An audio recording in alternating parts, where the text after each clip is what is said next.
Hi, Ram. Hey, how are you? Good. Ready for... So I was just struggling a bit with the YouTube. I have changed the link. I will message it to you. Yeah. Okay. And So also, let me check. So in the chat, you have the possibility to send messages to the waiting room or only as yeah. a host? So I'll make you co-host now, and then you'll see Okay. it.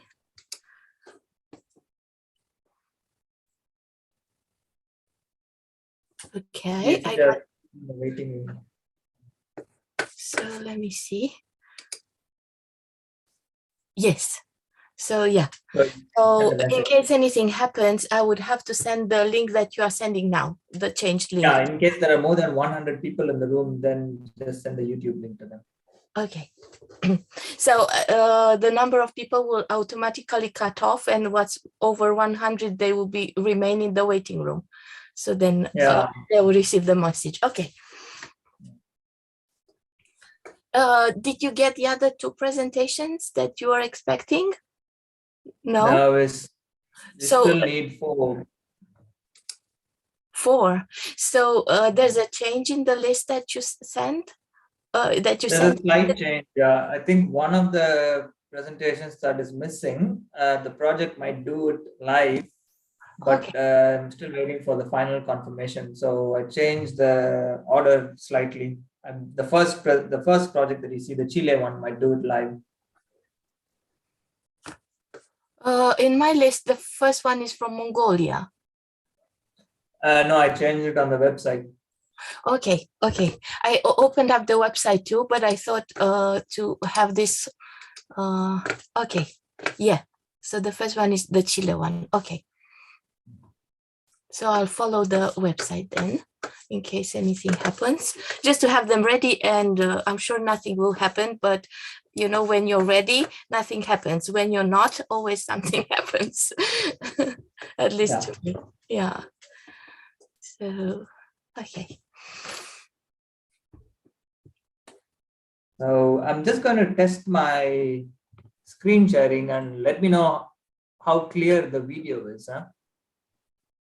So the sound is good. Are you going to also be introducing or just playing video after video according to the... Yeah, I'll ask the project to like just say the name and location, Okay.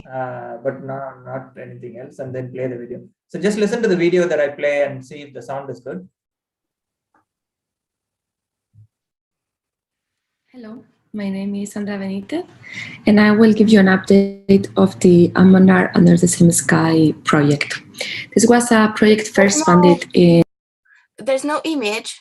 It was just the sound. I could see... Oh, you didn't see the...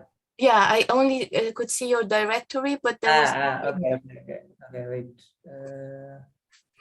Okay, that means I have to play this, and then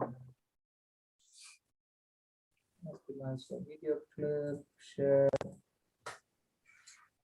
My name is Sandra Benitez, and I will give you an update of the Amanar Under the Same Sky project. Can you see the video now? Yes, but there's this black line on the screen. I think it's some sort of menu. There. That was the Zoom thing, the Zoom bar. I saw in a different... You can move it, but I don't know where you could move it. Okay, I think I hit it. No, now it's in the middle of the... Now, yes.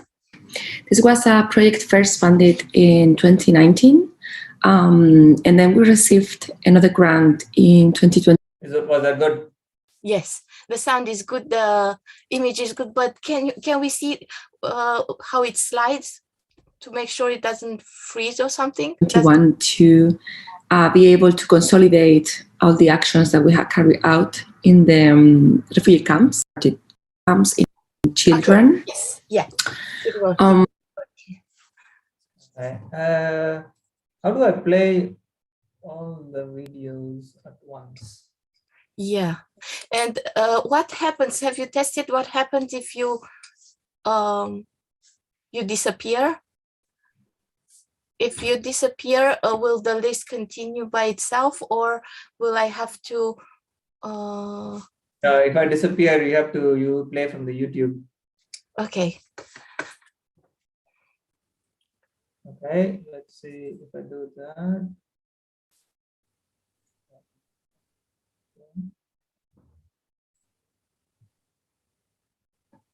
No, it's playing from the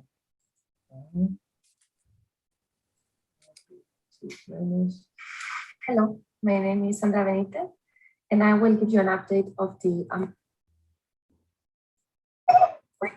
Hello, my name is Agaba Dole. So, okay, let me just try it one last time. hello, my name is Sandra Benitez, and I will give you an update of the Ammonar Under the Same Sky project. This was a project first funded. SDMT. So it just switches to the next video, eh? Yeah, but don't forget to hide the menu. Yeah. It was there again. Okay, so I'm going to see what happens to the YouTube channel of the Ammonar Under the Same Sky project. This was a project first. Okay, that's so on YouTube. I connected to the link that you sent, and I can see. Oh, okay, so there's, and I could be slightly delayed. Sandra's presentation, but I don't see any playlist or. No, that's just the streaming from here. So I sent two YouTube links. One is the streaming link, which I sent on the chat, which I'm supposed to give to the people who are in the waiting room in case they are over 100. And then there's another link, which is the other link is the one I sent over email. To Zoom and the presentation, the web page. And okay, so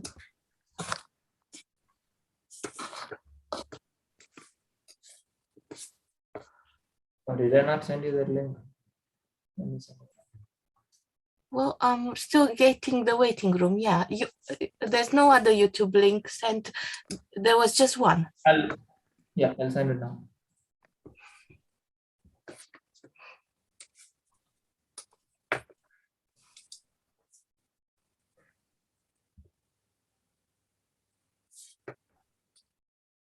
Hi, everybody. Hey, Michelle.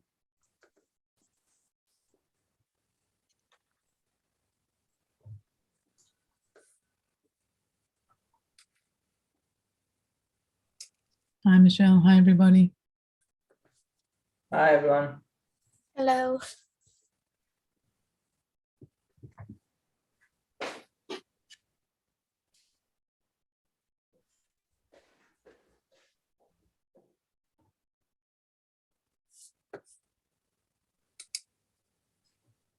Hi, this is from India, Active Trust.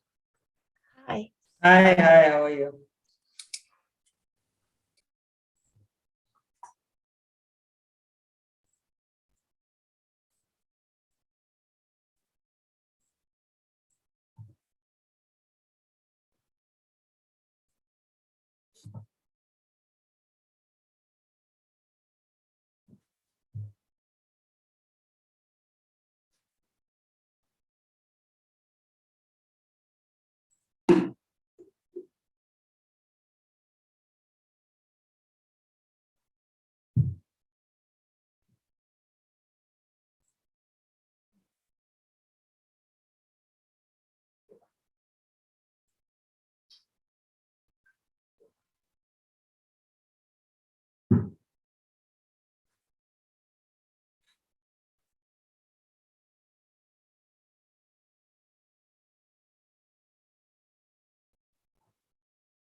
Hello, everyone.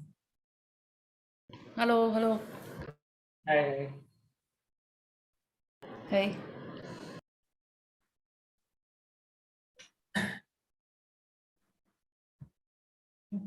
Hi, Ram. Good afternoon. Hey, hi, good afternoon.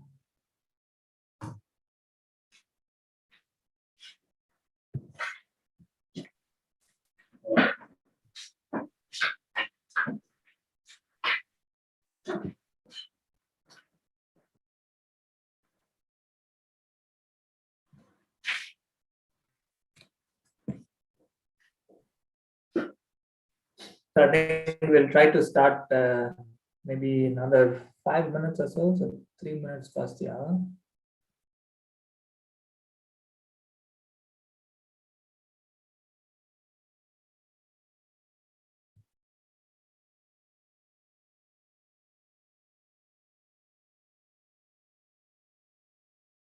Oh, hi, Daniel. Hi, Kevin, and everybody. Hello. Hello, everybody from Portugal. Hello, hello. I see Pramana, Gracie. Hi, everyone. Yes. Lovely seeing you again. Nice to see you, yeah. And hi, everyone. Nice to see everyone. So many faces. Ariana, Doreen, Nadia, Chika. What's all the names that we've been exchanging emails with over the years, and it's great to see everyone together.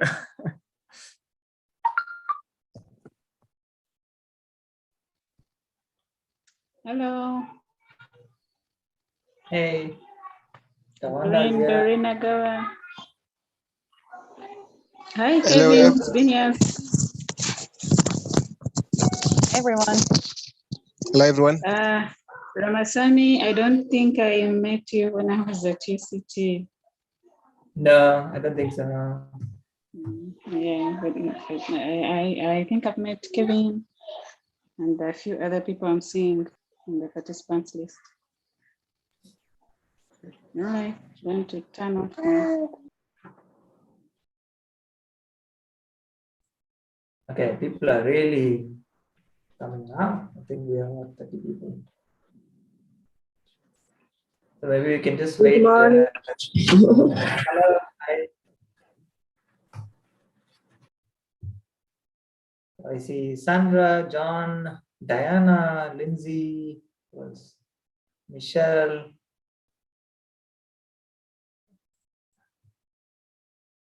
That's another page. Nikita, Armine, Sudo.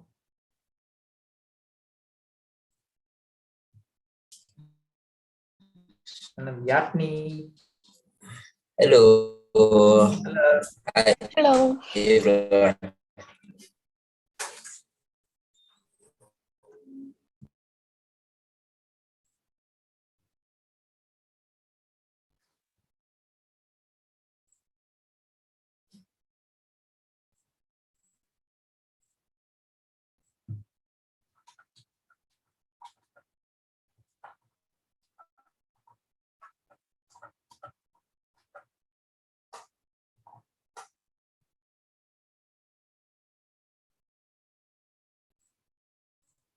Okay, maybe just 1 more minute and then we'll get going.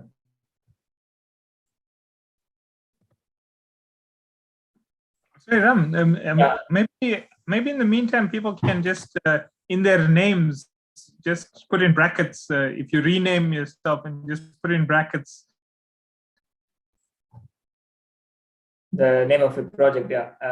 I don't think you'll fit in the full name of your project, but yeah, what you can, maybe just the abbreviation and some project that you're involved in.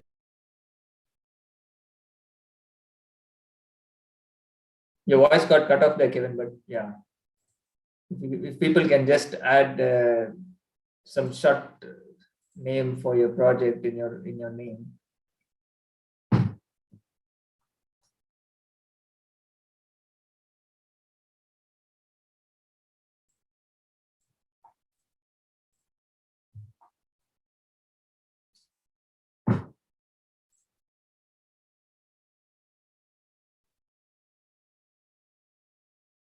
All right, I think let's begin because it's 3 minutes past the hour.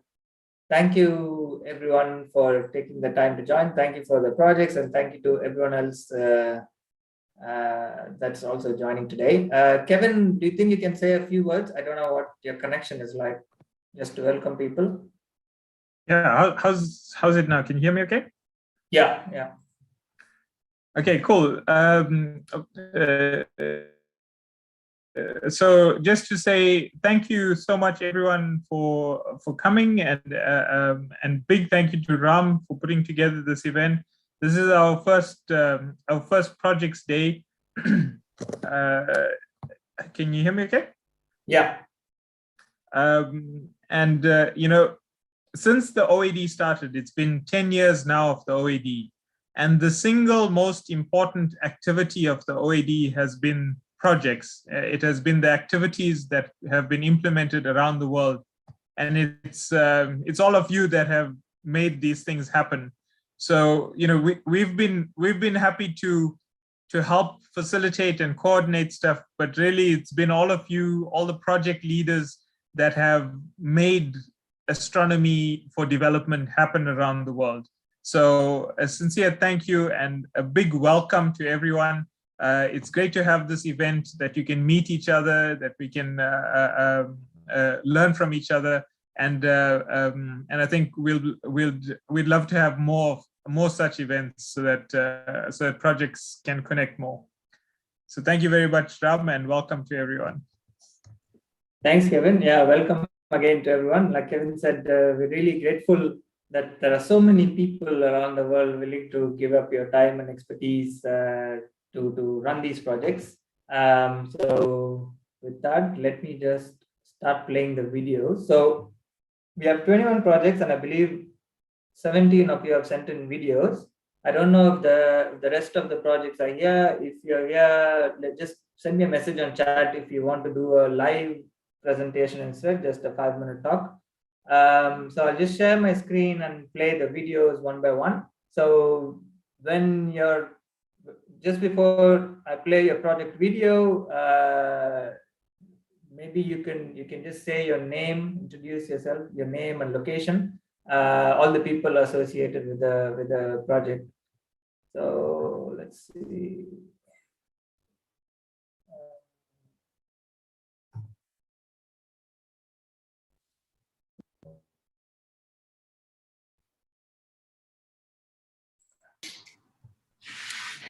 Okay, the first one will be Sandra. Sandra, is that just you from the team? Is there anyone else? Can you just introduce yourself? Yeah. Okay. Shall I start? Yeah. So my name is Sandra Benitez. I am the co-coordinator of the Amanar Under the Same Sky project, which is a project to inspire and support the Sahrawi refugee community. And we are a team of 10 people. We are astrophysicists, educators, science communicators. It's a very mixed team. Also experts in ethnoastronomy. And we have been working in the past few years trying to establish more partnership with our colleagues in the refugee camps. And basically, as you will see in my video, for the long-term sustainability of the project. Thank you so much. So I'm just going to play the video. And Dana, just let me know if the sound comes through all right, if the whole screen is visible. Hello, my name is Sandra Benitez, and I will give you an update of the Amanar Under the Same Sky project. This was a project first funded in 2019, and then we received another grant in 2021 to be able to consolidate all the actions that we had carried out in the refugee camps of the Sahrawi population in Algeria, and to be able to develop some of the ethnoastronomy research projects that we started when we visit the camps. Just to remember a little bit about the Sahrawis, they live in refugee camps in Algeria.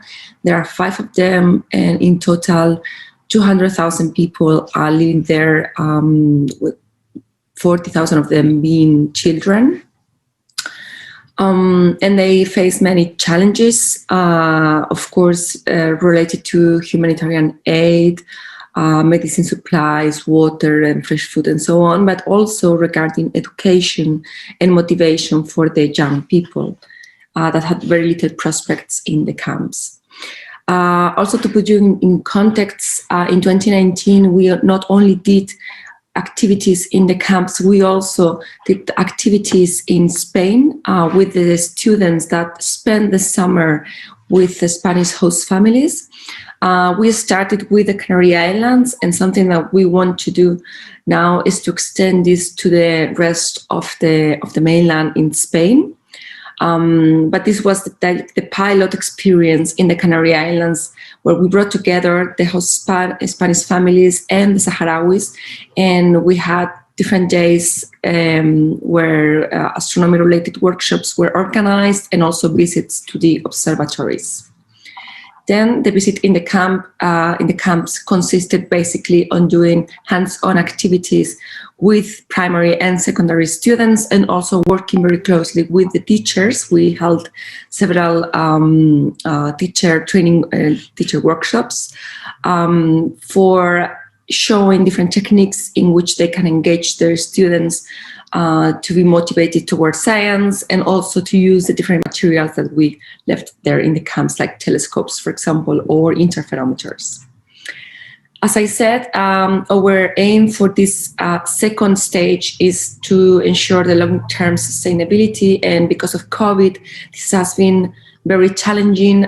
We haven't been able to come back there to the camps yet, but what we did during this time that we were forced to do everything online is to organize different training programs using WhatsApp, because it's a very easy way to reach the teachers there. So we had different different workshops with topics that were selected also by the teachers, so they were more relevant to them. And so far this has worked very good, and we're planning also this year to repeat the experience. So all the materials are very easy to share, like podcast or slides, not very heavy, that all these materials can be shared via WhatsApp. And as I said, we are now really focusing on the research project on ethnoastronomy. This is investigating the astronomy heritage that the Sahrawi have, which is actually very rich. And for that, we hired, or we granted funds to hire 3 young Sahrawis and 2 senior Sahrawis researchers that have already a lot of experience on preserving cultural heritage and are now involved in this part regarding astronomy. So on one side, we have been analyzing all the data that we collected in the camps through interviews that were done to elders and drivers that are the ones that mostly know about this knowledge of the sky. So there were many interviews done. So we have been analyzing all these records, trying to establish in a systematic way the calendar that they use and the other uses for religious purposes, and guiding themselves in the desert. But not only that, the team there in the camps, the 5 people that are now working for this project, are doing 2 interviews per month in the 5 different camps, and also trying to or installing different kind of software so they can analyze the data they are collecting. Something that they lacked, that we noticed, was training on astronomy. So this is something that is also being done via WhatsApp. We have organized different training sessions, especially for the part of constellation. They have been learning how to use Stellarium, for example, and other kind of software. And in general basics or introductory facts about astronomy and astrophysics. So this is an ongoing project. This started on June 2021 and will continue for 1 year, so until June this year. And we were also producing several products, audiovisual products, so we could share our experience and also the situation of the Sahrawi people with a worldwide audience. In that regard, we completed a virtual reality documentary that is fully available in YouTube, and that we have been presented to different festivals. For example, the Science Film Festival, which is one of the largest and more prestigious science film festivals in the world. So the Desert Stars virtual reality documentary was selected for this festival, and we are also presenting it in other local festivals in Brazil. And we are also finishing the linear documentary that will also show all the work that was done in the camps. We are now with the first version completed, only color corrections are being done to the footage, and we hope to be able to share it also very soon. And thank you for your attention. And if there are any questions, I would be very happy to answer them. Thank you.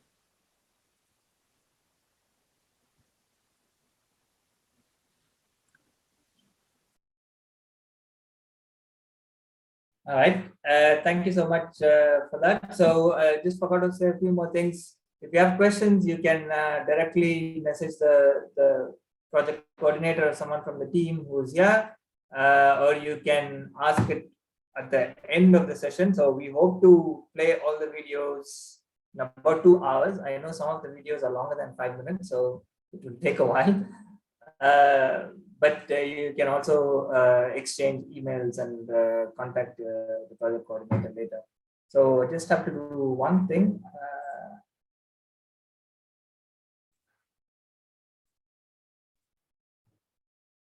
Okay, and then the next one. Okay, can I ask Mr. Somnathji to briefly introduce yourself, your name, location, and your organization, please?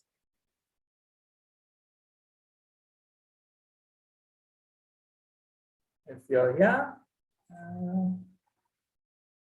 Hello, Somnath. Hello. Yes. Yeah. SGMT, Institute of Astronomical Studies. Actually, we have started our journey from 2008 in the International Year of Astronomy. In 2009, we have arranged few events for the public, such as night sky watching, workshops, awareness camps, etc. Before getting this current project, our proposals to OAD were selected in wish list and also recommended list.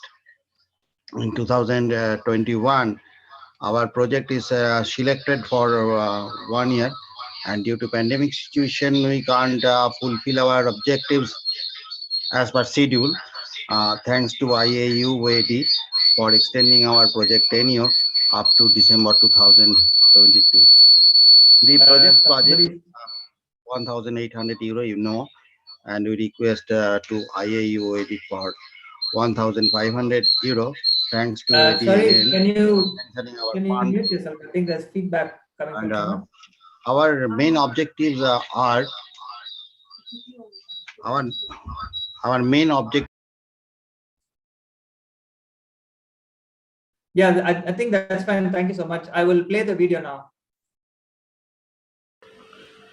SGMT, Institute of Astronomical Studies, India, started its journey from 2008. In the International Year of Astronomy 2009, we have arranged few events for the public, such as night sky watching, workshops, awareness program. Before getting this current project, our proposals were selected in wish list and recommended list also. In 2021, our project is selected for 1 year, and due to pandemic situation, we cannot fulfill our objectives as per schedule. Thanks to IAU OAD for extending our project tenure up to December 2022. The project budget is 1800 euro, and we request IAU OAD for 1500 euro. Thanks to OAD for sanctioning our fund, due to which we are running our project smoothly. Actually, for this situation, we have exhausted only 822 euro. Hope in this year we can complete our project schedule. Our main objectives are astronomy motivation for students, astronomy motivation for common people, teacher training twice a year, training for women empowerment like astro embroidery. Our tools are seminars, workshops, exhibitions, lectures, sky watching, camps, short-term courses, stall at book fair, school visit, etc. The activities are listed here, which was possible obeying the COVID-19 protocol. 21st December 2020, before commencing this project, Saturn-Jupiter conjunction event, 147 participants participate in this evening event. 7th February 2021, seminar cum lecture as project inauguration function. In this program, 108 participants participated. On 27th February, we have arranged a workshop on basic astronomy, and all our pictures are shown in the slides. On 21st March 2021, sky watching program we have arranged. We have organized 4-day-long 100 hours of astronomy program on and from 1st October to 4th October. 1st October, we have arranged astro art competition, astro drawing, astro recitation, astro embroidery. 2nd October, sky observation event. 3rd October, astro workshop. 4th October, popular lecture and prize distribution. 20th December 2021 to 25th December 2021, we have arranged a stall in Hooghly District Book Fair. Our future plan: student motivation activities continuing, teacher training program at least twice a year, astro embroidery training in a rapid sense, short-term course continuing, publication of popular astronomy books and also journals. Our requirement: one 8-inch telescope and at least two 4-inch telescopes with our own 4-inch two 4-inch telescopes. Books for library on wheel and fund for publication. Thank you very much. Thank you on behalf of Amari project. I am Somnath Chatterjee. Thank you. Thank you for that. So if anyone has questions or wants to contact Somnath Chatterjee, please find him on the chat. And I know that he didn't say much about it, but they're running this very interesting astro embroidery training for rural women as a means to improve livelihood. So you can ask him about that. I will go to the next one, Astro Sprint. Okay, let me actually copy the link to the slides. So if you go to our web page, we have uploaded slides from all the projects that submitted them. Okay, let me go to the next one, Astro Sprint by Priya and Najam Hassan. Can you quickly just introduce yourself, name, institution, location? Yeah. Hello, hi, I'm Priya. And I'm Najam Hassan. You'll see the presentation where we discuss what we have done. This is our fourth IAU OAD project. We both work in Maulana Azad National Urdu University in Hyderabad, India, and we have an organization called Srishti Astronomy, with which we reach out to students. Yeah. And since our video is anyway long, I think I'd let Ram start it. Thanks. Okay, thank you. Hello, I'm Priya Hassan. And I'm Najmal Hassan. We are from Maulana Azad National Urdu University, Hyderabad, India.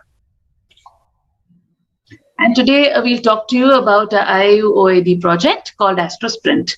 We also run Srishti Astronomy, which has been working with astronomy outreach and education since some time. Now, the first question we'd like to answer is why AstroSprint? We have come across that students are often looking for projects, real-time experience at research, and most of them are at intermediate stage, so they need handholding, mentoring, and to take them ahead. They require this for the love of research or for records for grad schools. So the story started with 2020 when IIU first gave out its first extraordinary call for COVID-related proposals.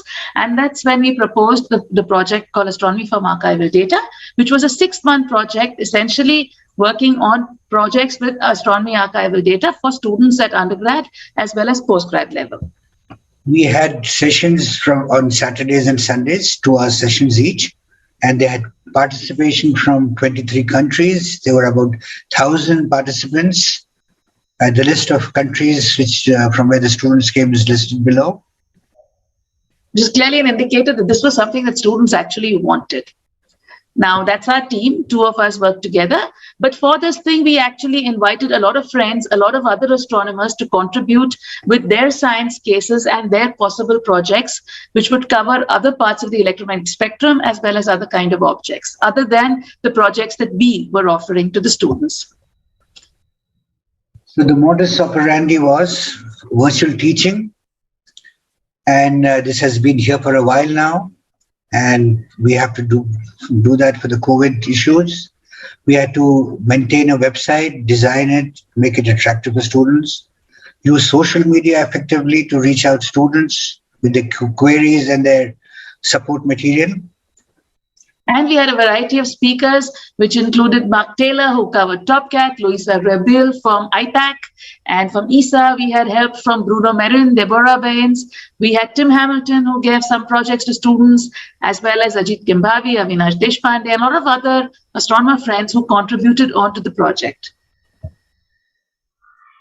This was in 3 phases. The first phase began in August. And we had live sessions on Saturdays and Sundays from 10 to 11:30 Indian Standard Time. And we have had interactive hands-on sessions. We had a variety of speakers from India and abroad. All the sessions were recorded and posted online. And we have now about 80 video recordings at the website listed below. In the second phase, the students actually selected projects, interacted with their mentors, and at the final stage, which was in February 2021, the students actually presented their projects. And the projects and the work covered range of things like Python, AstroPy, TopCat, Aladdin, ESA Sky, as well as data from Gaia, SDSS, HST, Kepler, etc. And like I mentioned earlier, you had about 1,000 students from 25 different countries. Some of the work has been published and some more are in the pipeline, in the process of publishing their work in. And everything is available on our website. The caveats were obviously planning events. So this was planned essentially on Saturday, Sundays mornings, so it did not disturb the academic schedule of students. And we had a few students who were from non-English speaking countries. So we enabled subtitles for our videos, the variety of speakers. And since immediately the stuff was live streamed, so people could always watch the videos whenever they wanted, if they wanted to repeat it. And that actually gave us a good learning database on how to handle it. We have our website, which is at shrishtiastro.com, which actually describes more details about the project.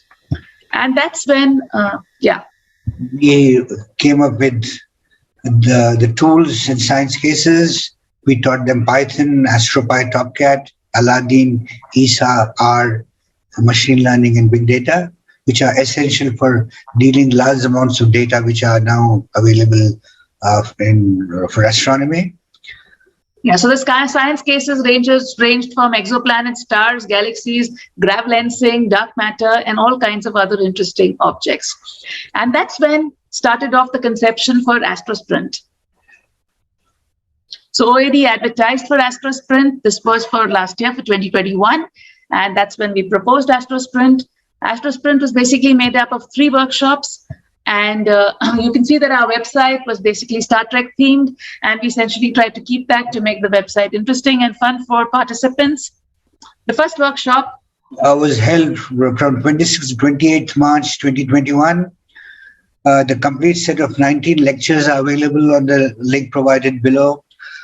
We had sessions from 9:30 in the morning till 6 in the evening, and we had sessions continuously for the whole week. Yeah, but that's when we realized that probably this was a little tiring for students because of, the 3-day thing.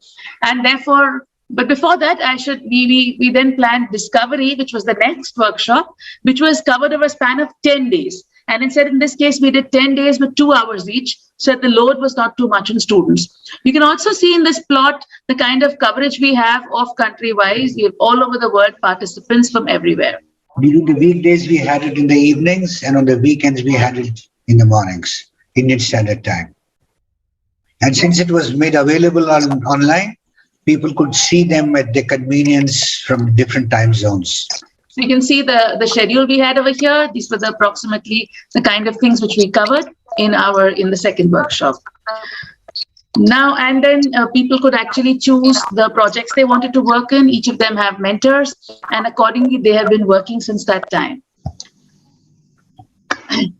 So coming to the last next generation workshop which is planned, we hope it's going to be offline, and it was to be sometime in March, but since the COVID situation didn't improve, we couldn't have it offline, so we have postponed it a little bit. Till the time we can have it offline, and we do hope the situation is improving.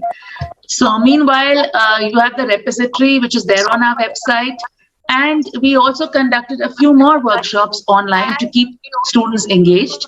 So we are Global Sky partners with the LCO, the Las Cumbres, and therefore we actually try to give students hands-on experience of actually observing with robotic telescopes. We had 2 training program sets, one in November, 8 to 12 November, and the other one in January, 13 and 14 January. With IAU Women in Astronomy Working Group, where we address to a lot of students across the world on training them to handle astronomy data and work on astronomy projects. Yeah, and often a lot of the participants overlapped between all these different activities we did. So we are gearing up for next gen. And the way forward is we've been coordinating our efforts with the IVOA as well as Intro to Astro Research. Global Sky Partners, LCO workshops are planned in October, November. Were held in October, November. Hackathon is planned. We are planning to develop course material for the sessions which we have been holding in collaboration with some universities and institutes. And we're enjoying the journey. We're looking forward to things going ahead. So thanks a lot. Thank you. Great. So I must say they have lots and lots of resources on the website. Maybe Priya, Najam, if you haven't already, can you just copy link to your website in the chat? Yeah. And I must say that Ed Gomez, who manages the LCO network, is also here. So if anyone wants to find out more about how to access the network, you can do that. Okay, I see there's someone who's not muted. Just give me a second.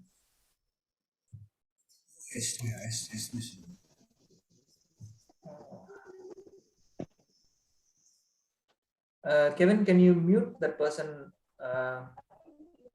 Someone named Whisper.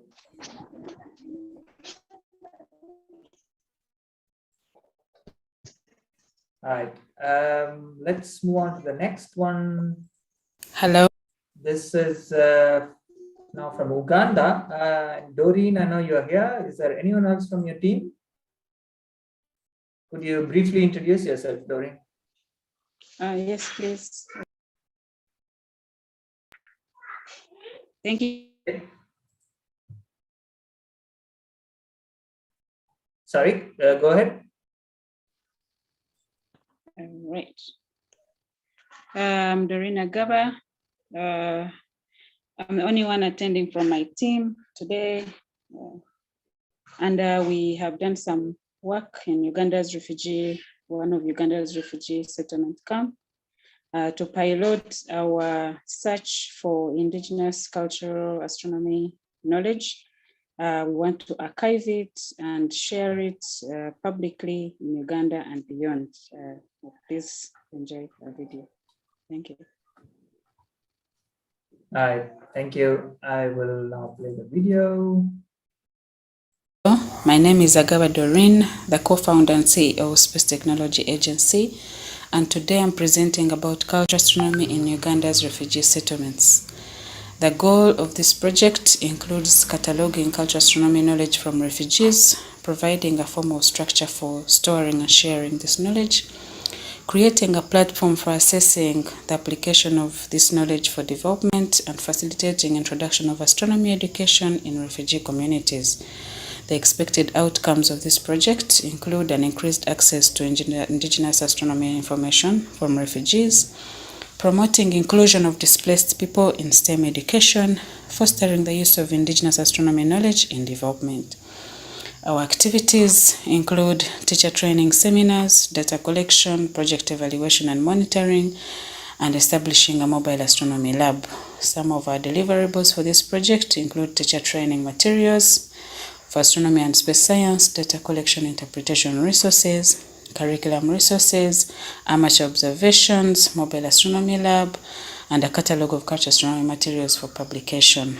Upon receipt of OAD funding, our financial assessment, showed that these funds were available to pilot this project. We chose to pilot this project in Bidibidi Refugee Settlement Camp based on our existing projects and our collaborations already built. Bidibidi Refugee Camp is in the northeastern part of Uganda. It hosts refugees mainly from South Sudan and a few from Burundi, Rwanda, and Democratic Republic of Congo. It covers an area of about 250 square kilometers. It is divided into clusters, and each cluster is divided into villages, as you can see in those two images shared in the poster. The tasks we have completed since receipt of the OAD funding as follows. In early January 2021, we developed research tools which included interviewing guides, questionnaires, consent forms, and data collection training manuals. In April 2021, we did a feasibility visit to all the 5 zones of Bidibidi Refugee Settlement Camp. From this feasibility visit, we tested, amended, and translated our data collection tools upon recognizing Juba Arabic as the predominant language spoken in the camp. We did a stakeholder mapping and built necessary collaborations such as FinChurch 8, UNHCR, science teachers, and community leaders. We initiated the project by using introductory letters to the necessary offices. We approved our data collection methods, which are focus group discussion and key informant interviews. We also decided to recruit data collectors familiar with the camp and fluent in Juba Arabic. We then adjusted our project planning and scheduling based on the information obtained in the feasibility study, and then started on the process of obtaining clearances and permissions to carry out data collection. Our first office to visit was the Uganda National Council for Science and Technology, who have a list of institutions approved to do research ethics clearance.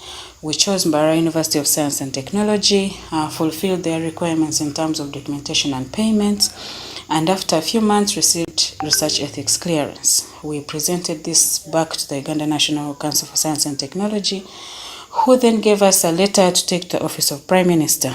In the Office of Prime Minister, we obtained a letter giving us permission to carry out data collection. Office of Prime Minister in Uganda are the custodians of refugees, and that gave us a way forward to start preparing for data collection. We are now fine-tuning our methods, our budgeting, our planning, and carrying out phone interviews for data collectors, and planning to go and do data collection tentatively in March 2022. We are also planning to eventually approach the Uganda Museum officials requesting for space to be opened up in the museum to showcase the content that we shall have obtained after our data collection and data sorting. We have only experienced challenges so far due to delays. The first delay was due to the pandemic restrictions where we could not physically move to the camp. The other delays have been in receiving permission to carry out data collection. That is what we have done. We hope to receive further funding to continue this project and implement it in all of Uganda's refugee settlement camps and host communities. Thank you for listening. Hello, Yeah, thank you so much for that, Doreen and team. So it's one of the more complicated projects that I know of, dealing with all these different stakeholders, international humanitarian organizations, working at a refugee camp during COVID. Yeah, congratulations to the team. If anyone has questions or wants to know more about how they're proceeding, maybe they can, Doreen can share more information. Thank you. Let's move to the next one. This one going to Pakistan. Let me see who's here from the team. Salman, are you here? No. No, it's not here. Is anyone here from the video astronomy lessons team?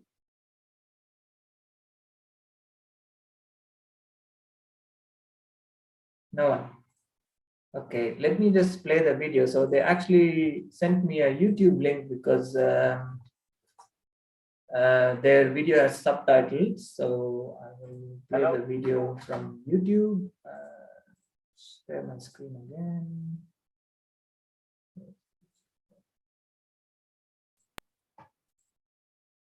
IAU, OAD. First of all, thank you so much for supporting our project. My name is Salman Hamid. I'm a professor at Hampshire College at Amherst, Massachusetts. I'm also the CEO of Kainat Studios. I just wanted to give you a brief overview of our project, and I would leave you with some examples.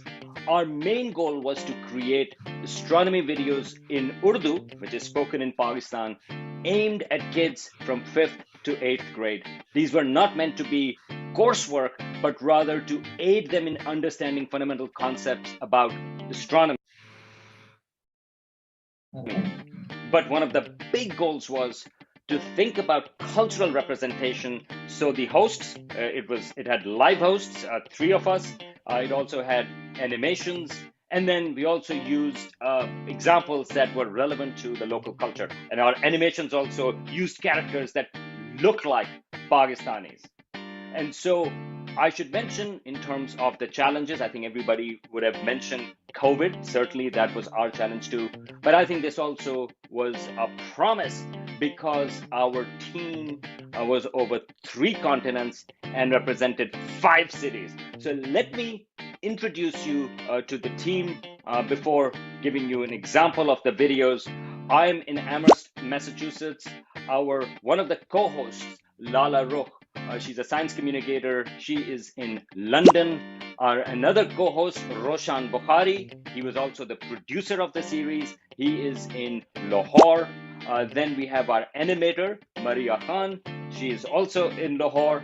And our editor, Shahriyar Sheikh, who has also edited this particular video, he is in Karachi.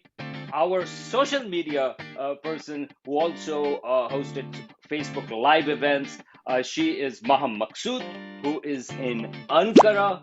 And then we also created subtitles for the videos, both in English and Urdu, so that other people can see it. And once you subtitle in English, YouTube can then automatically translate for others as well. Our subtitle team was also in Karachi.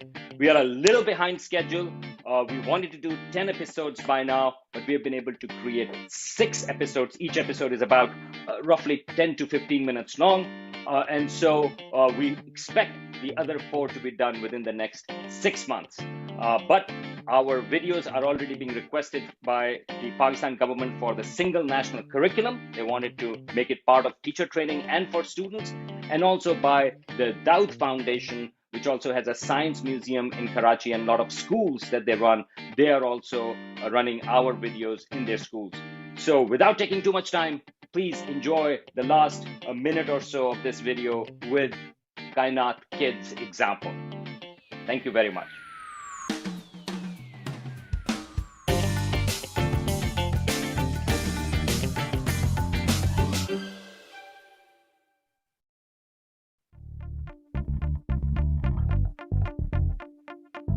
ले जनाब, इस तरह सूरज और उसके इर्द गिर्द सियारे भी बनने लगे, लेकिन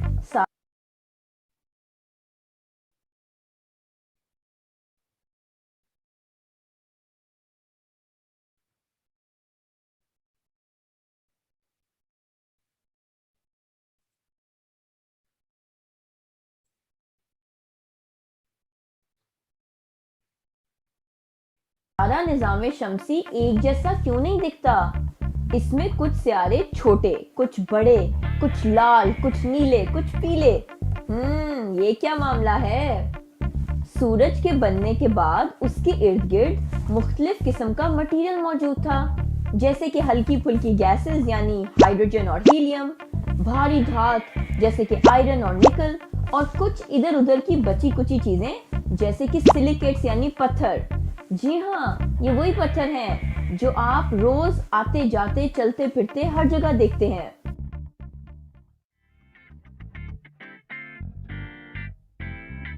अस्सलाम वालेकुम। सितारे जैसे ही पैदा होते हैं तो बहुत सारी तवानाई खारिज करनी शुरू कर देते हैं।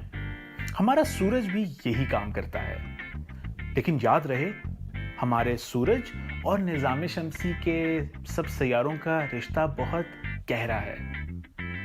मिसाल के तौर पर जमीन पर जिंदगी भी तब तक मुस्तहकम यानी स्टेबल है जब तक हमारा सूरज स्टेबल है।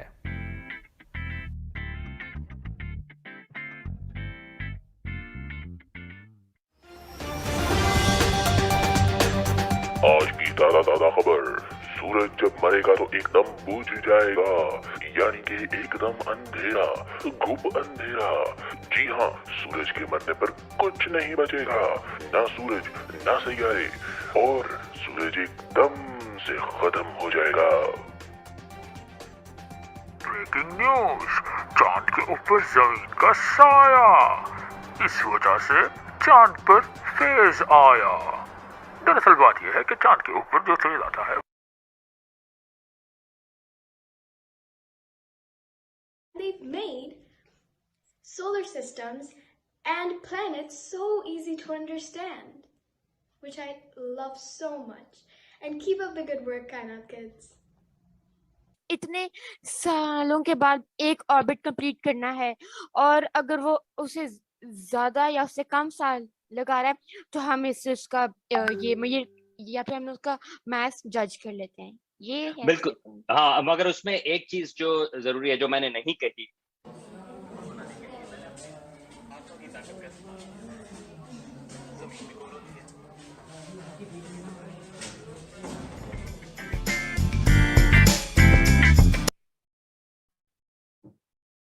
All right, well, they're not here, but you can search for Kainat Kids, and that should show you the results for the YouTube videos. So like I said, there's 6 videos they've already published and 4 more to come.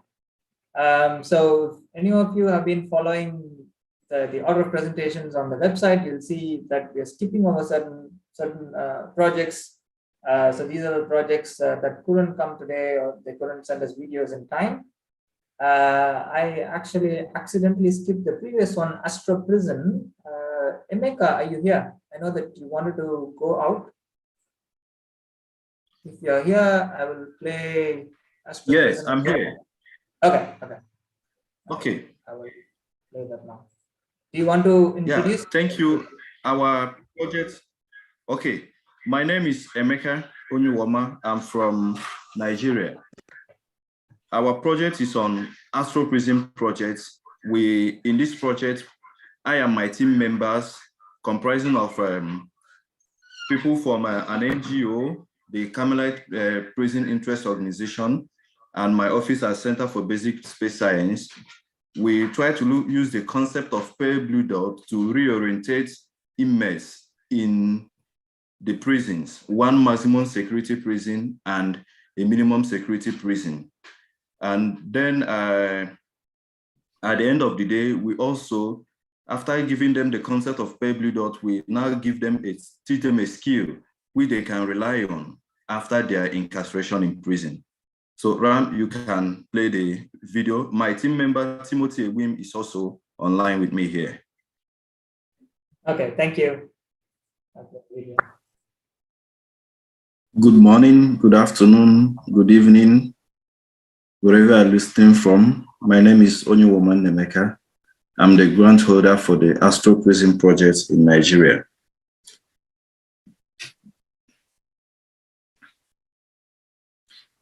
The Astro Prison Project is an initiative aimed at using astronomy to reorient the prison inmates and also bequeath them some skills that will help them after life after incarceration, following the Prison Reform Act enacted in Nigeria in 2019.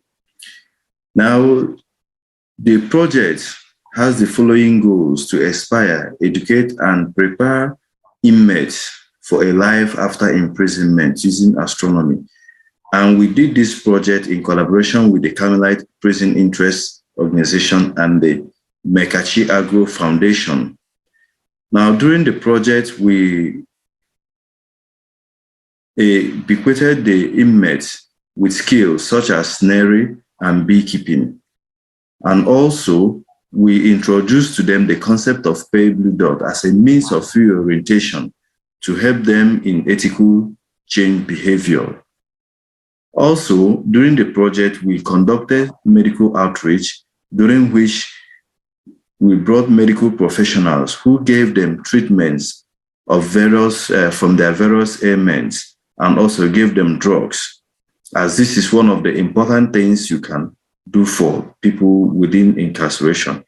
And this project was conducted in 2 locations instead of 3, the Enugu Maximum Security Prison and Nsukka Minimum Security Prison. We couldn't get to Oji River because we didn't get additional funds. The donors we hoped on couldn't remit some funds to us, so we limited it to 2 locations. Now, the intended outcome of this project are raise the literacy level of astronomy education within the correctional centers. Now, we didn't go there to teach them professional astronomy. We went there to give them information about astronomy as it concerns humanity and our coexistence and the need to shun crime, and also see each and every individual as a brother and as a sister. So we did this using the concept of pale blue dot. And also, this project will help the federal government in their Prison Reform Act, at least helping them, the prisoners, to have a change of mind, to shun crime and embrace good living. And also educate the prisoners and the warders on what to do and how to follow up to ensure that the current pandemic, COVID-19 pandemic, did not catch up with them, and also give them medical treatments from their various ailments. Because when we visit the prison, you will definitely know the importance of free movement, and because you can easily go anywhere, get medication and what have you. But down there, you only get medication when programs like this are organized or when the medical doctors on duty come around. And then also boost the morale of the inmates to let them know that after incarceration, there is still a lot to live for. During our consultation with the controller of prisons, he made us realize that some inmates prefer staying in the prison to going outside, especially when they must have spent a very long time in incarceration. They will tell you, if I go out there, what will I be doing? I will start struggling for job opportunities when I have spent over 20 years. In fact, I don't even know where to begin. So they prefer to stay back in the prison instead of going out to struggle. So if we, by giving them these skills, it's a means of boosting their morals so that when they go there, they will know that, yes, there's something I can still do to survive. Okay, so we address the following UN developmental goals: no poverty, good health, peace, justice, and strong institutions. And these goals were addressed using, the first one was addressed using astronomy skills acquisition, the concept of pale blue dot. The second one, which has the first one was addressed using skills acquisition by giving them necessary skills that they can fall back on when they leave the prison. The third one was addressed using the medical outreach we conducted. The goal 16 was addressed using the concept of pale blue dots. Now, this is a picture of one of our consultations with the controller of prisons in Enugu State. This is the controller of prisons in Enugu State. This is the director of Camlet Prisoners Interest Organization, Reverend Father Jude Isiguzo. And this is the director of CBSS, Dr. Bonaventure Okere, and the other team members. So we conducted a series of consultations with the prison authorities, because it's a place that you don't go in when you like. They must have to schedule you, and it must be a time that is convenient for them. So we chose between 16th and 20th of August 2021 to conduct this project. And then during this period, the prisons are on, the courts are on recess. So every inmate is available for training. Now, at the Enugu Maximum Security Prison, we had over 2,000 prisoners there, and we couldn't reach out to all of them. About 100 plus was reached out to, both for the medical outreach and for the skills acquisition, because the number is enormous on a plot of land, on a space of less than 600 square meters. So these are the activities we conducted there. We introduced astronomy to them first, using the concept of pale blue dots, educating them on the need to change from bad to good, and on the need also to forgive and see each member of the society as his or her brother, and the need to preserve the society. Then we conducted the medical outreach. Now, during the medical outreach, we attended to over 130 inmates, and we had in our midst about 7 medical professionals, doctors, pharmacists, nurses, and also we provided COVID-19 protective gears for them as well. Now, unfortunately, you cannot see the picture of these activities because within the prison, electronic gadgets are not allowed. You can't snap pictures, you can't take recordings. In fact, you only do what they ask you to do. And also, we realize that in the prison also, you don't make certain comments because they try to avoid stampede. Once there are stampede, there is bound to be jailbreak. So we are just very cautious of what we do in the prison. So we follow laid down rules. Then the other thing we did was to conduct entrepreneurship training for the inmates. The entrepreneurship training we conducted was for snail farming and beekeeping. After the training, we established 2 farms at the maximum security prison, one for the female inmates and one for the male inmates. And then at the Nsoka prison, we established one because it is basically, that place doesn't have female inmates. So we established one snail farm for them and stock it with snails and feed for the snails too. And then also we distributed toiletries to the inmates. We made sure that we had toiletries that went round to the 2,000 plus inmates at the maximum security prison in Enugu.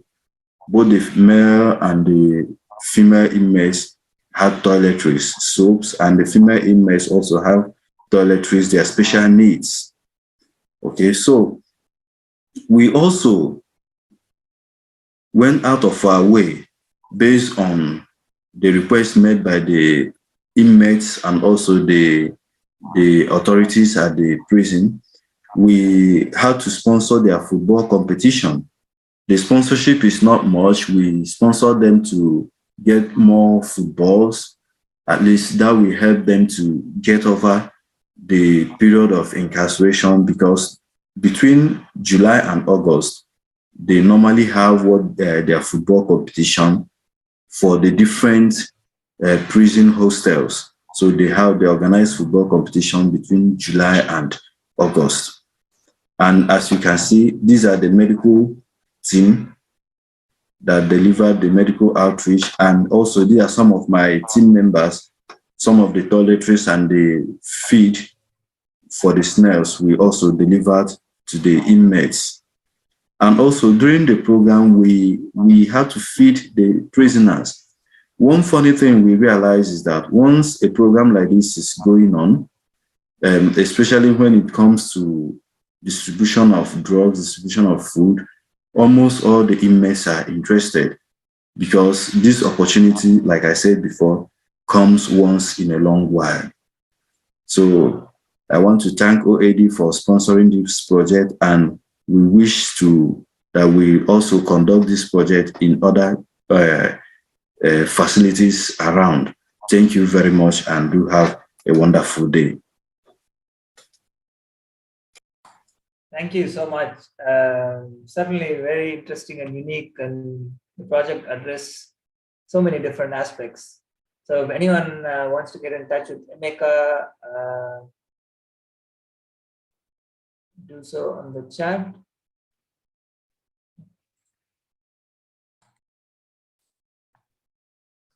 Yes, hi. A short presentation. I am Michel Gerbaldi, reporting on Astrolab in 2021. This program was first submitted to the OAD in 2013 by Jean-Pierre de Grève and myself. And the first pilot projects were run by Shika Onochukwu in Nigeria and Prosperis Impemba in Zambia. They are still on board.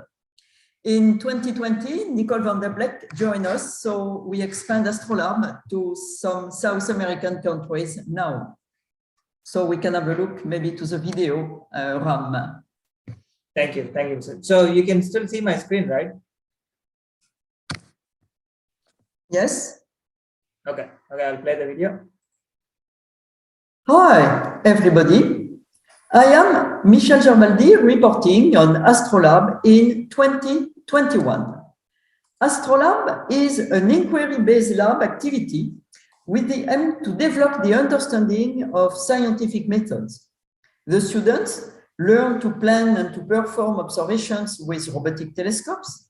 They learn to transform these observations into a scientific result. There is no cost, provided there is free access to remote or robotic telescopes, which is the case if we are a Global Sky partner, a program of Las Cumbres Observatory, but this does not discard any other possibility. It is a STEM activity as the students apply knowledge and skills from these areas and learn new ones. They combine it with soft skills, teamwork, setting goals, planning and reporting. They report on their scientific experiment and develop critical thinking. Astrolab is developed at the undergraduate level. It can be part of an elective or compulsory course or a workshop, or be a practical work for a BSc diploma.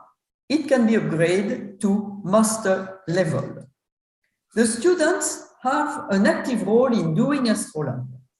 To doing this, the training of the tutor is a key point. During the training, the tutor is going through all the steps of Astrolab that will be done by the students. Teachers, lecturers, assistant professors from Africa, Asia, and South America have been trained in 2021 in video conference mode and for most of them, it was a one-to-one training. 13 tutors followed the training, most for a refreshment course, and some trainings for new tutors, preparing them for their courses, for a total of 200 hours of training, which is exceptional due to the COVID.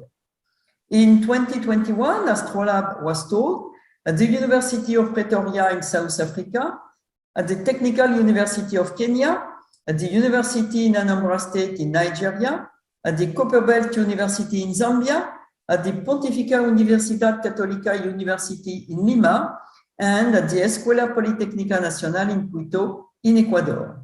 No workshop or training was organized in person this year due to the pandemic. The main change observed and measured can be summarized as follows. The students have a better understanding of the complexity and ambiguity of empirical work and are developing critical thinking when defending their results. Allowing students to conduct live observations themselves clearly enhances their enthusiasm to execute their project and hence to deepen their learning of astrophysics. Manuals are available describing all the steps to implement and develop Astrolab, to carry out observations, to reduce and analyze the data. It starts with necessary basic astrophysics. In 2022, the setting up of a basic website for these manuals in several languages will be done. A reminder, the goal of Astrolab is a stimulating practical science experiments, not a course in astronomy astrophysics. However, it can serve as a basis to develop a course on observational astronomy. There are two challenges: an autonomous life for Astrolab, to be driven by or in liaison with the OAD regional offices. But the crucial point for Astrolab is to have access to LCO telescope time, to use the 40 centimeter telescopes needed for both the training and for the ongoing teaching. It is obtained from a yearly application to become a Global Sky partner. How to have a continuous support from LCO over a few years, discussion between LCO and OAD and IU are strongly requested. Thank you for your attention. Thank you so much, Michel. So Michel and Jean-Pierre have been running Astrolab for many years now. It's been very successful in several countries and they have a big network. So anyone who is interested in Astrolab, joining Astrolab, or just knowing more, you can contact Michel. I know that I once again somehow skipped another project, but Kevin, I'll make you host again. Oh, you host again. And then let's go to the next one. Okay, next one is a project from India, empowerment of disadvantaged rural girl children. So I think we have Mr. Ashok here. Are you here? Hi, hello. Hi, yes. Can you please introduce yourself quickly? Yes, I am Satish from the Office of Active Trust and I'm a team member for that project Astro Angel. The project is for girl children of 11 to 17 years old and is to familiarize them with basic astronomical sciences and motivate them towards astronomical studies. Thank you. Thank you. So I will play this presentation and then we can take maybe like a 5-minute break. I know it's already been an hour, but we are only about halfway through the projects. So after this, we can take a break. And if anyone wants to stay on and ask questions on the chat, or if you want to turn your video on and ask your questions, you may do so. Music working. Okay, let me play the video.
All right, so we've gone through half the projects now.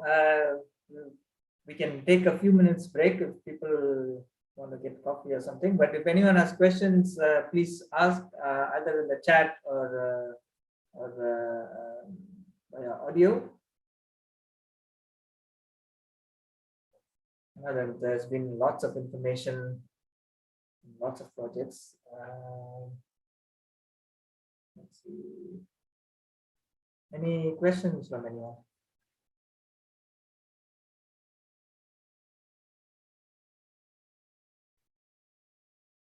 Yeah, it's really good work by the projects. This is the first time we are doing this, so I'm glad that projects were able to send videos.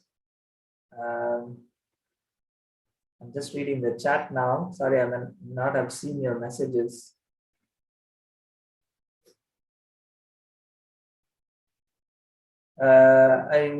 Abhijit, I know that you just sent me an email with your video. If you're here, I haven't downloaded your video. If you have it in your laptop, maybe you can play it towards the end. I think your presentation is the last. We also have several people from the OAD team here. So there's Kevin, Vanessa, Lena, Awanda, Nikita, Sandra, Armine. Maybe you guys can just turn on your videos and say hi. Did I miss someone? Oh, Sonal, Noor,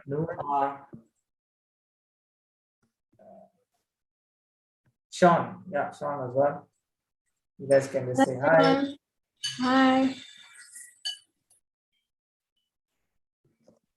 Hi, everyone. Hi, everyone. It's really a nice opportunity to see what people are doing. Thank you. Hello, everyone. Yeah, it's fantastic to be here to have a look at hear all this amazing work that you guys are doing. Thank you. Sorry, go ahead. Hello, everyone. I really enjoyed looking at all these amazing projects and their outcomes and their and the people that have been touched by them. So keep up the good work. Hi, everyone. It's been really inspiring to listen to all of you and your amazing ideas. Like Dana said, just keep up the good work and keep inspiring us all. Thank you. Hello, everyone. Yeah, it's been really, for me, this is the first time, and it's really inspiring. And I see watching the videos, right? I have goosebumps here all the time. It was really inspiring, and I think it's great to be able to learn from you and to support you. Thank you very much. Thank you, Claudio. Ed Gomez, do you want to say something about LCO? I see your chat message that several people have asked about it. Thanks very much for giving me this opportunity. Hello, everybody. Yeah, a few of the partners have shown that the robotic telescopes that we run for Las Cumbres Observatory, I think there's 5 or 6 projects that are using Las Cumbres Observatory as part of their project. So we run a global network of robotic telescopes. We have 25 telescopes. Actually, 10 of those telescopes are dedicated to education and development. And we hold an annual call for new projects. The call will go out in the end of April. So projects start in the 1st of August and run for 12 months. But throughout the year, you can contact me and you can try out the telescopes and see if they work for you in educational context. They're Q scheduled, not remote. So that they're not remote control, they're Q scheduled. So bear that in mind. But we have lots of huge variety of programs: teacher training, workshops, student mentoring projects, artistic, citizen science. Really a lot. We currently have 30 partners working with us, and each one of those runs their own educational project. And you've seen some of them already.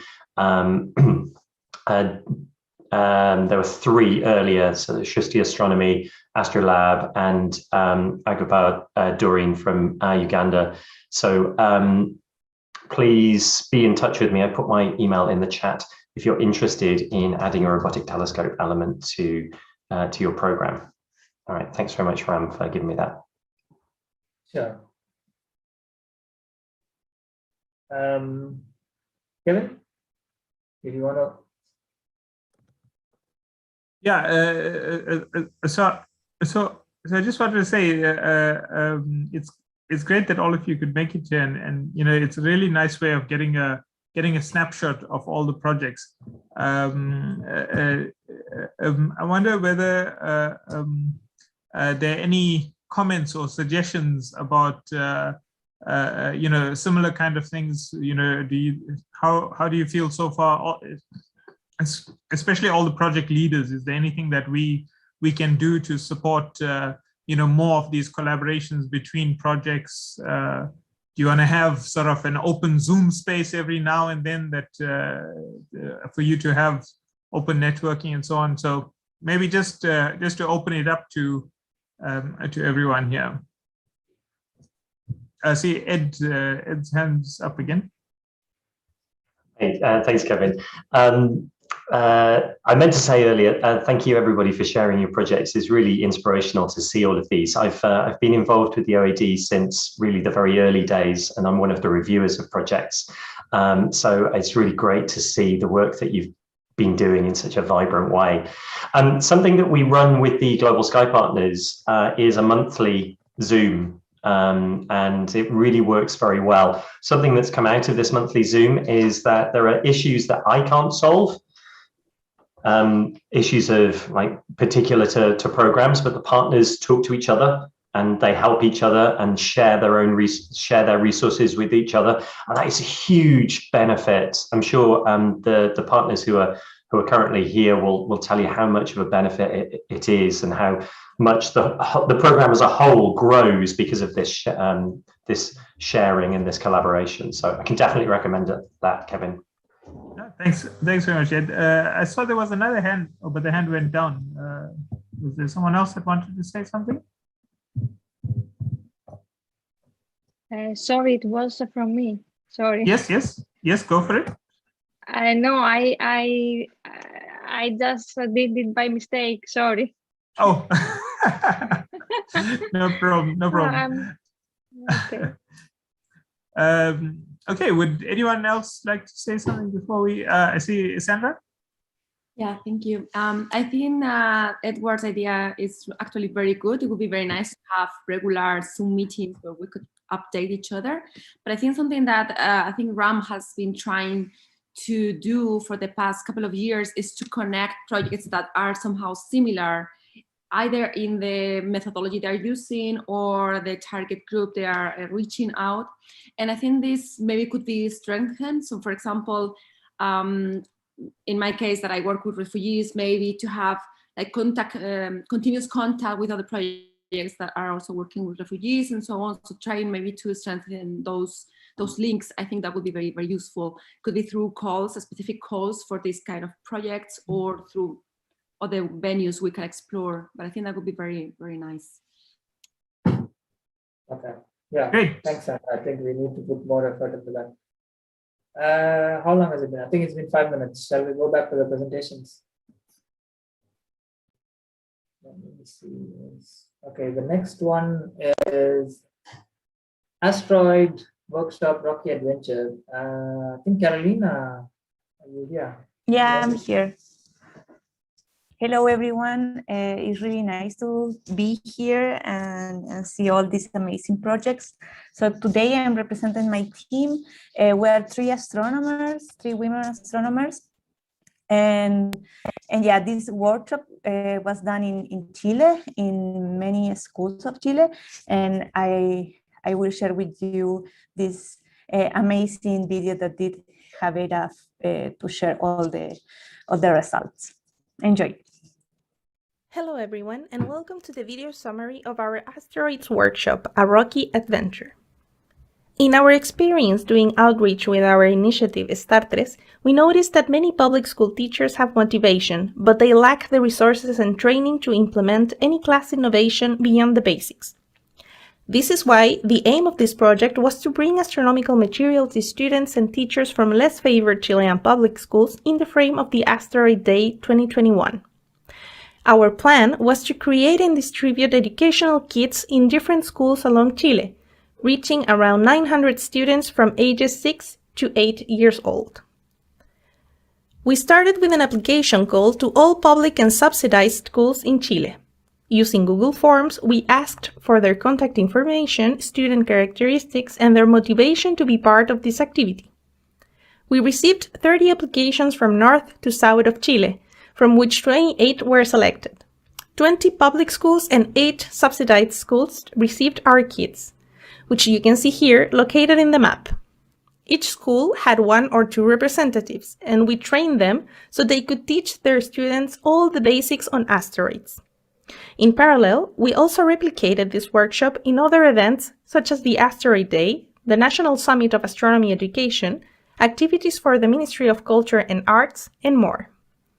Our project included several deliverables: a short YouTube video with a brief introduction and steps to make their own asteroid, a 35-page document in Spanish with all the basics on asteroids and other small solar system bodies.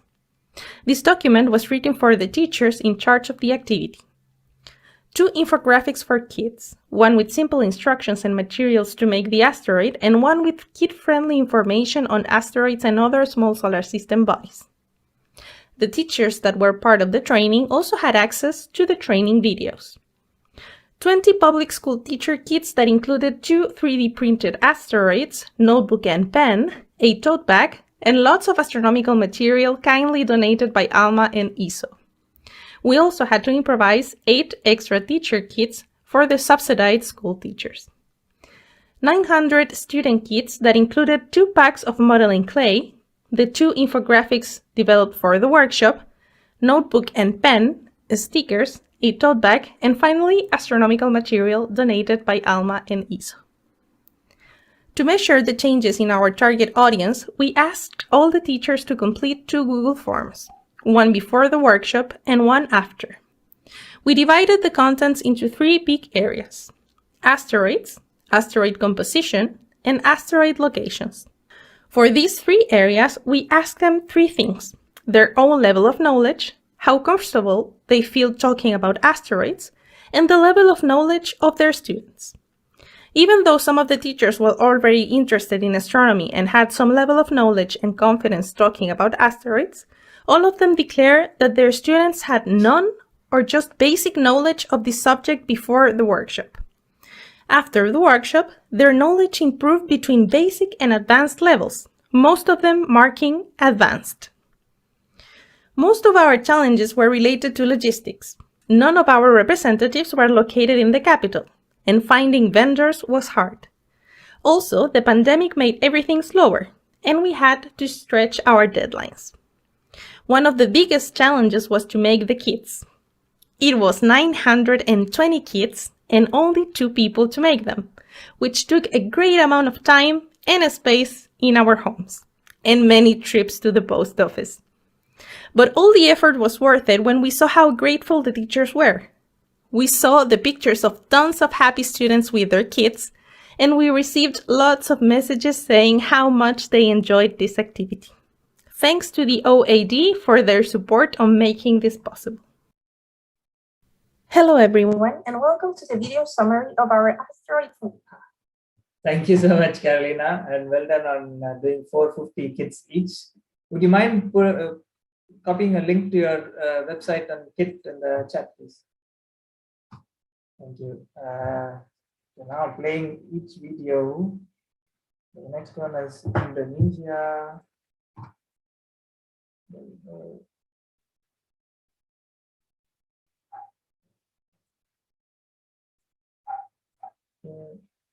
Okay, the next one is you, Pramana. Can you introduce yourself and anyone else from your team that's here? I saw Yapni was here. Hi everyone, thank you Ram, thank you Kevin, everyone at OAD.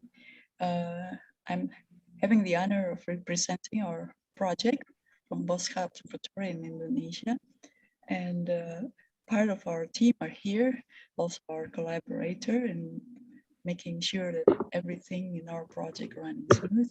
So thank you very, very much for giving us the opportunity to learn from you all. Thank you.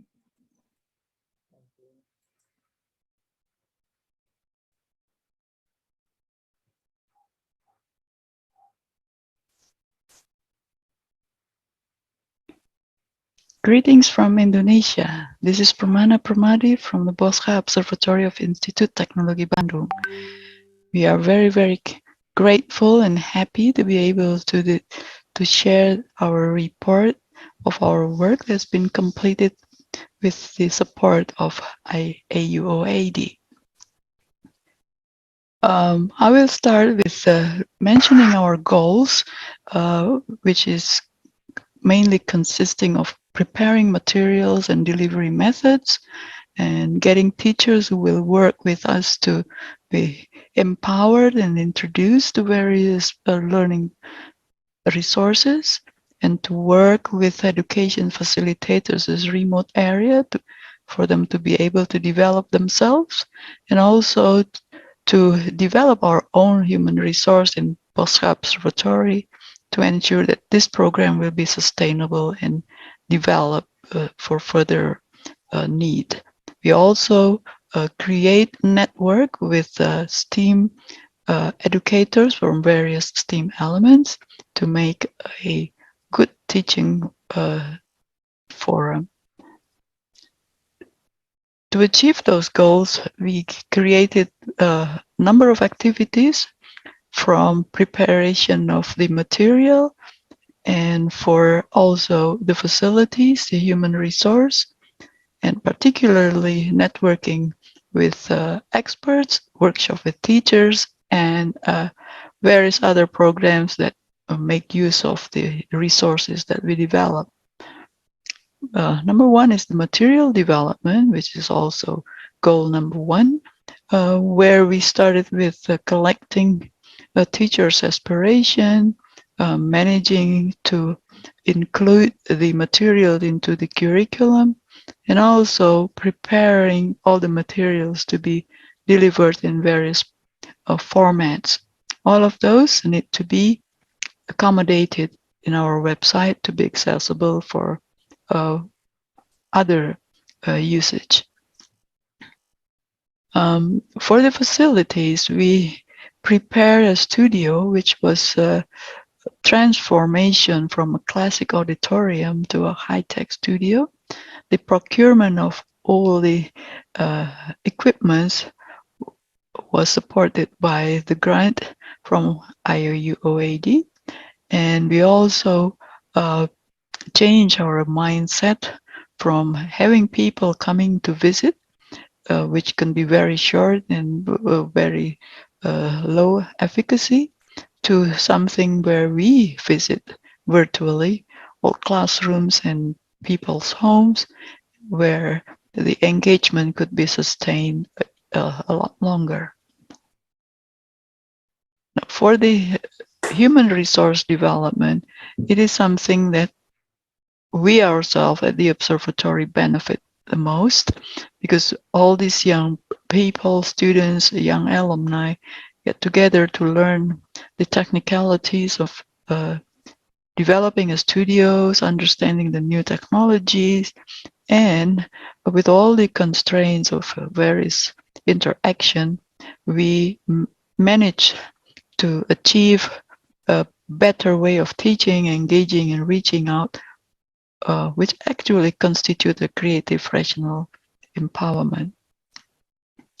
As mentioned, we work with expertise from other elements of STEAM, from art education, philosophy, engineering in particular, energy conservation and water conservation, all embedded in the scientific narrative of astronomy, which actually become a seamless story of all the physics and the living in our universe. One of the very important part of this program is workshop for teacher. We've got 4 events, meeting teachers, separated by about a month, one from the other. Teachers coming from pretty much all over Indonesia, of course, with particular density in Java. About almost 500 people participated in 4 events.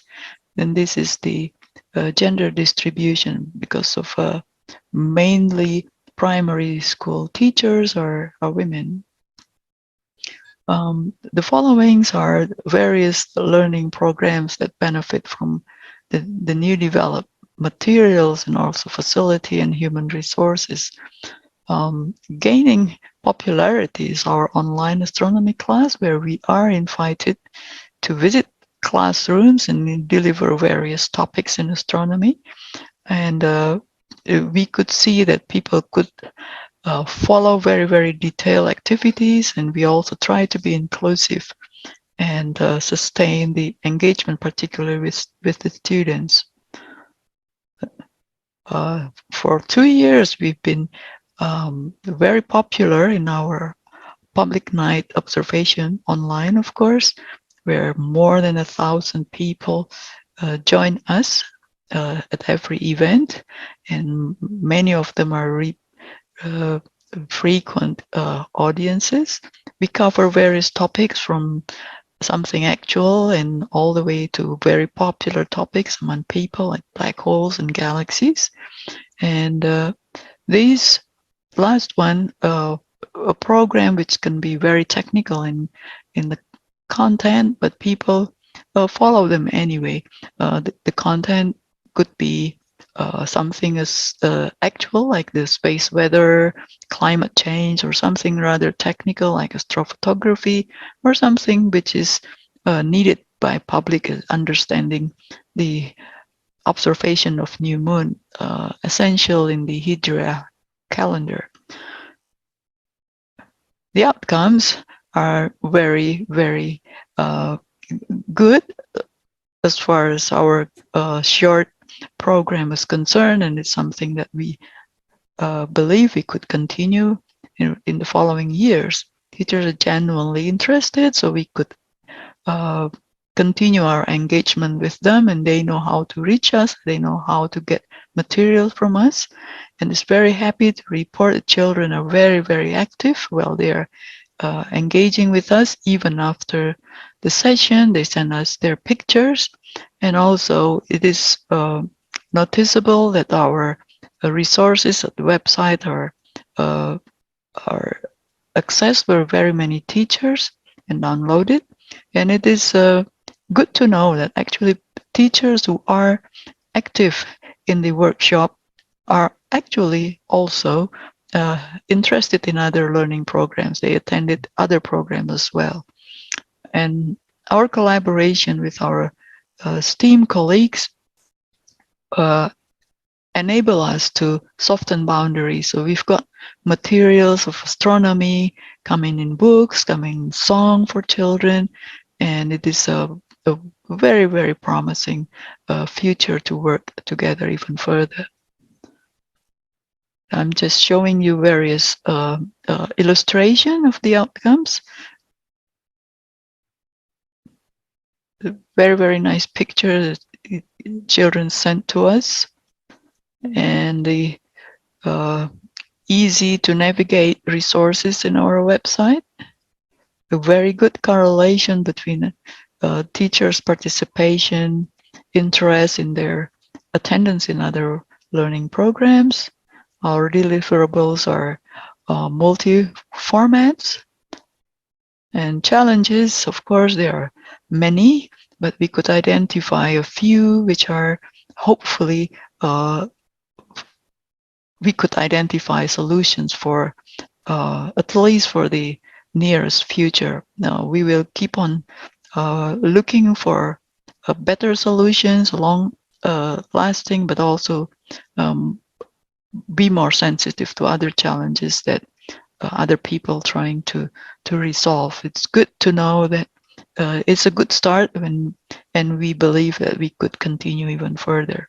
So thank you very, very much for your trust and support, and we look forward to learning more from you. Thank you very much. Thank you very much. I think you and the team are doing amazing work at the observatory. I see that Yatmi has already posted some links.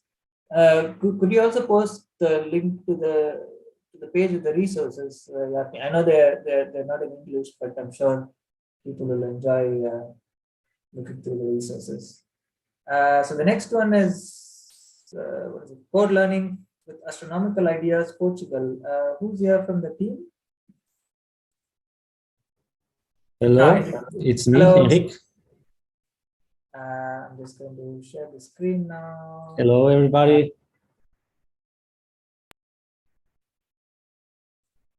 Yeah. Yes, quickly. Yes, can I speak now? Yes. Yeah. Thank you, everybody, for being here. This is an excellent opportunity to share and to learn from all of you. After all these excellent presentations and projects, I now see so many things I could have done better because I'm learning with all of you. And I hope next time and next projects will be even better because of what I'm learning today. But we are here from Portugal. But the project, it's a partnership between Portuguese institutions and also from Mozambique and East Timor institutions. We are making a program for teaching code learning with these Portuguese-speaking countries. We could not end all of it, but we hope till the end of the year we can complete our objectives and fulfill the objectives of the program. So thank you very much. I think the video can speak for itself, and then if you have any question, I'll be glad to answer it. Thank you. Hello. Our project is named Code Learning with Astronomical Ideas. The core project idea is to create a code learning program based on microbits and astronomical topics. Microbit is a pocket programmable device that allows children and young people to learn how to program in a simple, playful, and creative way. Its integrated sensors, which include buttons, compass, accelerometer, temperature, brightness, Bluetooth connection, LED matrix, allow the development of STEAM projects in which children and young people, almost autonomous and in groups, can learn by doing all phases of design, development, programming, and execution. On the other hand, astronomy is a very attractive topic to young students, contributing for their motivation and in promoting interest in science and technology. Exploring the relationship of programming and astronomy gave us an opportunity to teach how science can be challenging and attractive to young people. The target audience was local students and abroad teachers that can implement this same project in their respective countries. The implementation plan began by creating partnerships with schools that do not have access to this type of technological education due to lack of means, which will permit a selection of children and young people in order to reduce inequalities. The chosen schools were Portuguese School of Mozambique and Portuguese School of East Timor, two Portuguese-speaking countries. Based on the feedback of those teachers, it was created a learning roadmap as a guide to teach coding based on astronomical ideas. The replication of the project was made possible through online training of teachers on those schools. Afterwards, those teachers implement this learning guide with students of their own schools. The resulting guide and training sections aimed at the following. A mission to Mars was decomposed in several phases in order to be replicated in a simplified way through microbit coding and its sensors. Project-based learning included the following projects. Phase 1, astronaut training, reflexes training, and reaction time. Phase 2, rocket launch, acceleration, and measurement. Phase 3, space trip, cabinet pressure, monitoring temperature and radiation, and sound warnings. Phase 4, landing, distance to ground, and contacts. And phase 5, robot in Mars, robot control, temperature in Mars, and a climate station. For several months last year, all the frontiers were closed in East Timor, so the materials we sent there got stuck in Australia and delayed for several months its arrival. Eventually, all materials got there. Other challenge was the lockdown in East Timor and Mozambique in some periods, during which all presential activities with children were not possible. Teachers, therefore, are delaying the beginning of the project activities with students that will resume till the end of the year. We can synthesize the project results as follows. 7 online training sessions, which included 12 professors of different disciplines. 10 presential sessions in our science center in Braga, Portugal, in order to develop and test our methodology and create a learning roadmap. These sessions involve 150 students. Sending electronic devices and materials necessary for this project to East Timor and Mozambique. Elaboration of a guide for code learning with astronomical ideas, which is available online. We had also one dissemination activity, both presential and online, at our local university for a public of 20 international teachers from Greece, Estonia, Kenya, Malta, and Portugal. There is still some remaining activities, which is the project implementation by Timor and Mozambique teachers in their own schools. This is planned until the end of the year.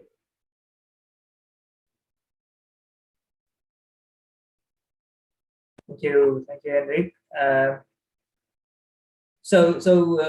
Will you be publishing the lessons on the microbits resources site, or is it the Science Center's site?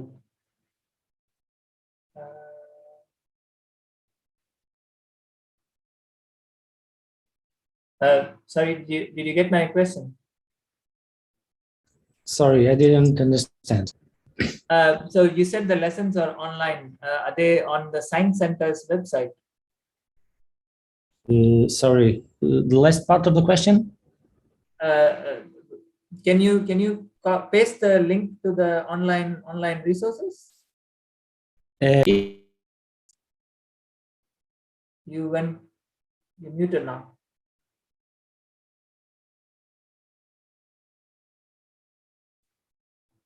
Okay.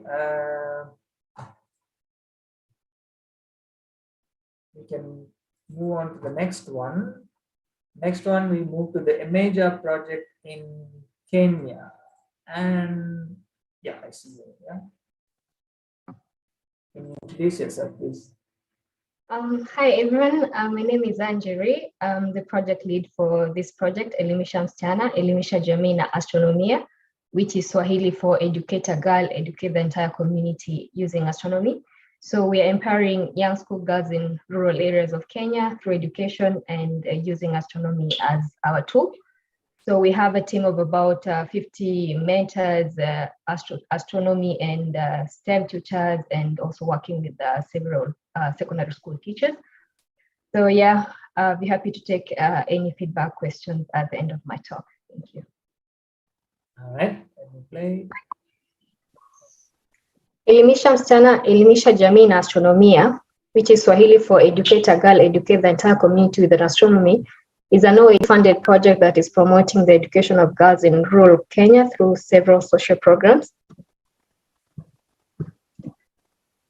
Most girls schooling in rural areas do not complete secondary education due to various socioeconomic challenges such as early marriages, poverty, female genital mutilation, and lack of role models for these girls, and also teenagehood pregnancies, which is a major issue. So we trying to tackle these socioeconomic issues through this program. For example, through astronomy outreach. This Imaja program is providing leadership and mentorship to young schoolgirls in their final year of primary education. And this is achieved by engaging the local communities, that is the girls themselves, the students, the teachers, and the parents, and all the relevant stakeholders in education, whereby we discuss ways to positively tackle these socioeconomic issues to ensure that these girls get to complete secondary education. This is then followed by long-term tracking and monitoring throughout high school, where each mentee is paired with a lifelong mentor. We're also providing tuition fees, scholarships to some of our mentees from economically disadvantaged backgrounds and who would otherwise fail to enroll for secondary education due to lack of tuition fees. So through the AstroSTEM workshops and mentorship, we aim to encourage early participation of girls in STEM, and to also fight these misconceptions about STEM among young schoolgirls. And this program is aimed for girls in years 1 and 2 of secondary education. So through the AstroSTEM, we're also providing the target schools with some of the critical but missing infrastructure, such as basic laboratory equipment. For example, in our previous AstroSTEM events, we provided some of these schools with basic equipment, such as multimeters, tubings, and bulbs and wires, everything else. So computer literacy is non-existent in these regions. Therefore, we are introducing these students to computers and sponsoring some of the schools with computers to encourage computer learning. For example, before AstroSTEM, we asked how many students had used computers, and 86% of them said they'd never used computers before. And these are students, girls aged between 14 to about 18 years old. So the impact so far, we've reached out to almost 2,000 girls, both in primary schools and secondary schools. And we also engaged with several local primary schools, I think about 20 of them, and about 5 secondary schools. And also engaged with the local teachers and a number of mentors and AstroSTEM tutors. So this imager program is contributing to some of UN Sustainable Development Goals, such as quality education, gender equality, reduced inequalities, and indirectly to others such as good health and well-being. So to summarize, the main objective for this program is to ensure 100% transition between Kenya Certificate for Primary Education and Kenya Certificate for Secondary Education for these girls.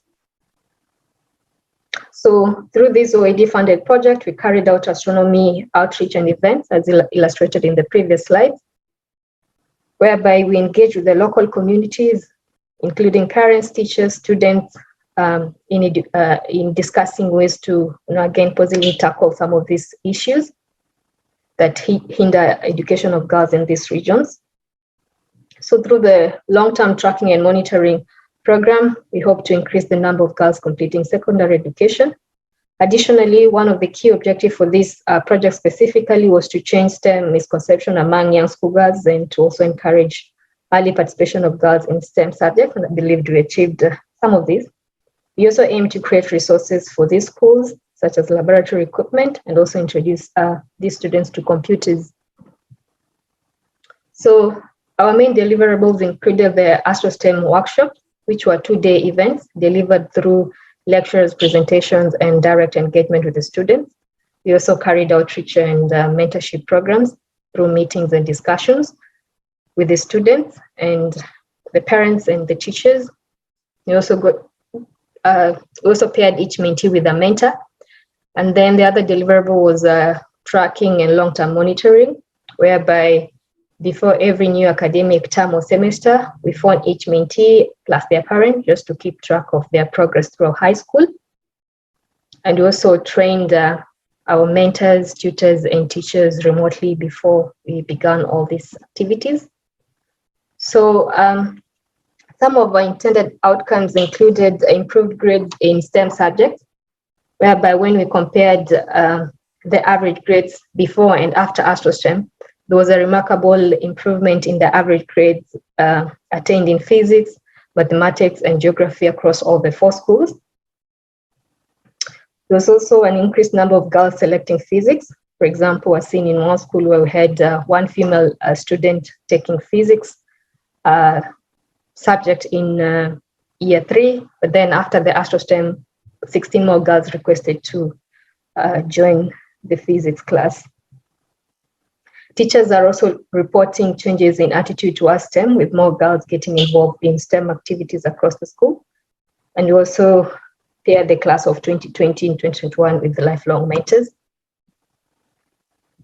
We also managed to contribute to increase computer literacy. For example, in one school before the AstroSTEM, we asked the students if they had used Microsoft Word before. We'll consider like Microsoft Word to be the most basic form of computer usage, whereby 86% of the students say that they never used Microsoft Word before. And these are, again, students aged between the ages of 14 and 18 years.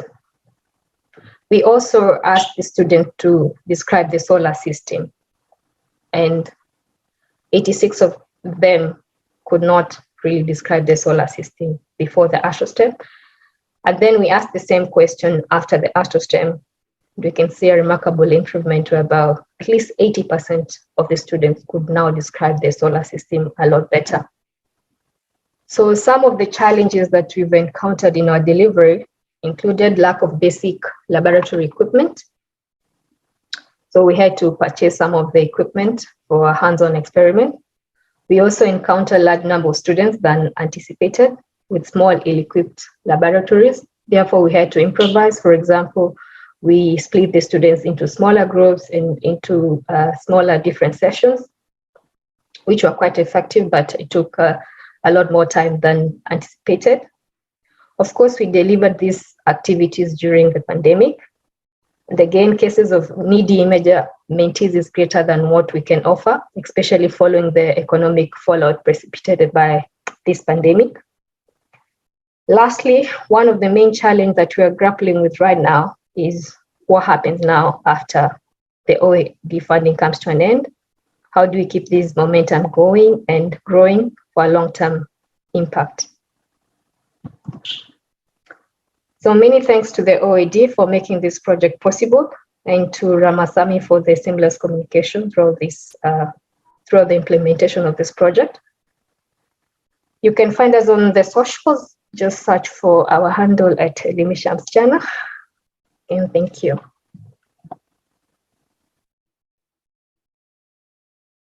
Thank you so much. And I really like the network of mentors you have created with your project and the long-term tracking that you do. It's amazing. Yeah, if you want, you can also post the links in the chat there. So the next project, we go to interdisciplinary radio astronomy. We go to Greece. I think Nadia is here. Are you here? Hi, hello everyone. Hi. I'm really happy being with you today. Hello everyone. Sorry about that. Go on. And I don't want to repeat the same thing, so play the video. Thank you. I'm Nadia from Greece, and I'm presenting you Indra project.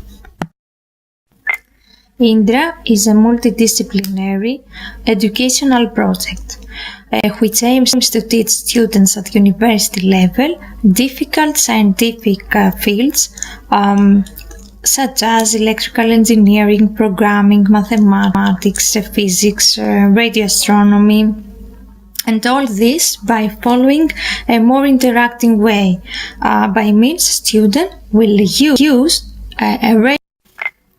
Our goals are, first, to build a radio telescope. Second, start receiving signals from the radio telescope and processing them. Third, a hands-on experience with students. Also, the students had to solve the exercise that we have prepared for them. So, this is our team. please feel free to contact us.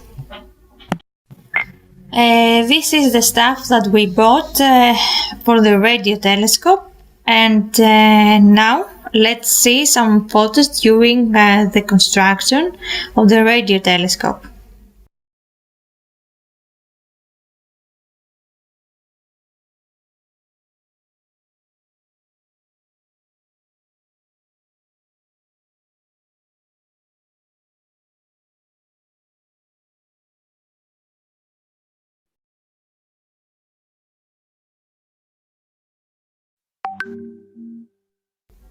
Okay, this project is a really low budget one. This is really good because many people can afford it, but at the same time it is hard for me, to build a radio telescope from scratch. However, we can make our lives much easier by using SDR technology. SDR is a communication system based on software, which allow us to make many things. This is in the heart of our project. We used ADA and Pluto from analog devices. The connection is simple.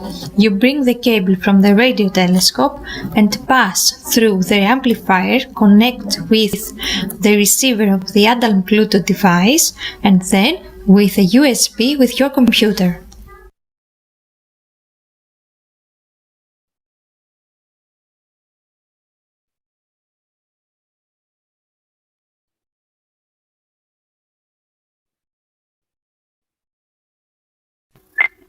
You can find many possible ways to communicate with ADA and Pluto device in your computer. For us, the best solution is with Python. Before we use the radio telescope, please take care of the solar activity.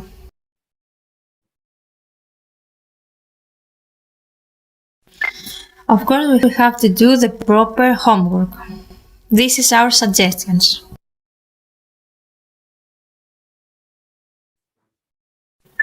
And now, let's start with the exercise.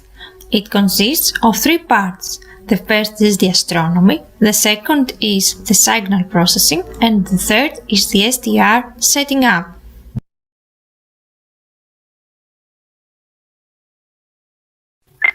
We placed some questions to make easier for students to learn.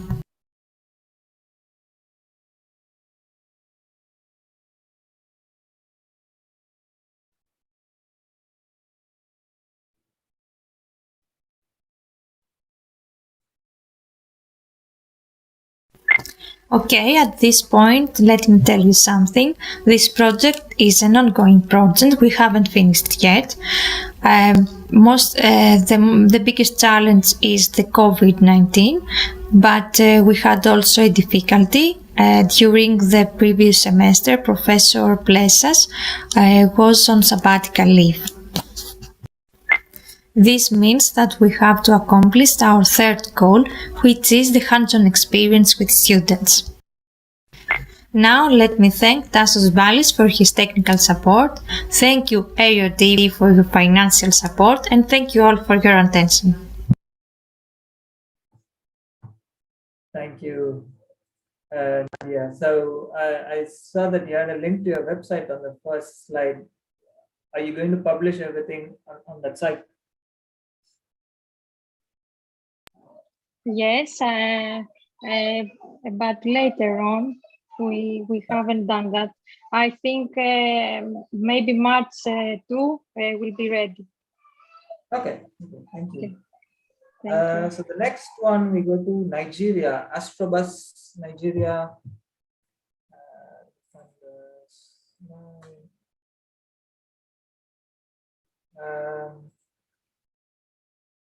Anyone here from the project?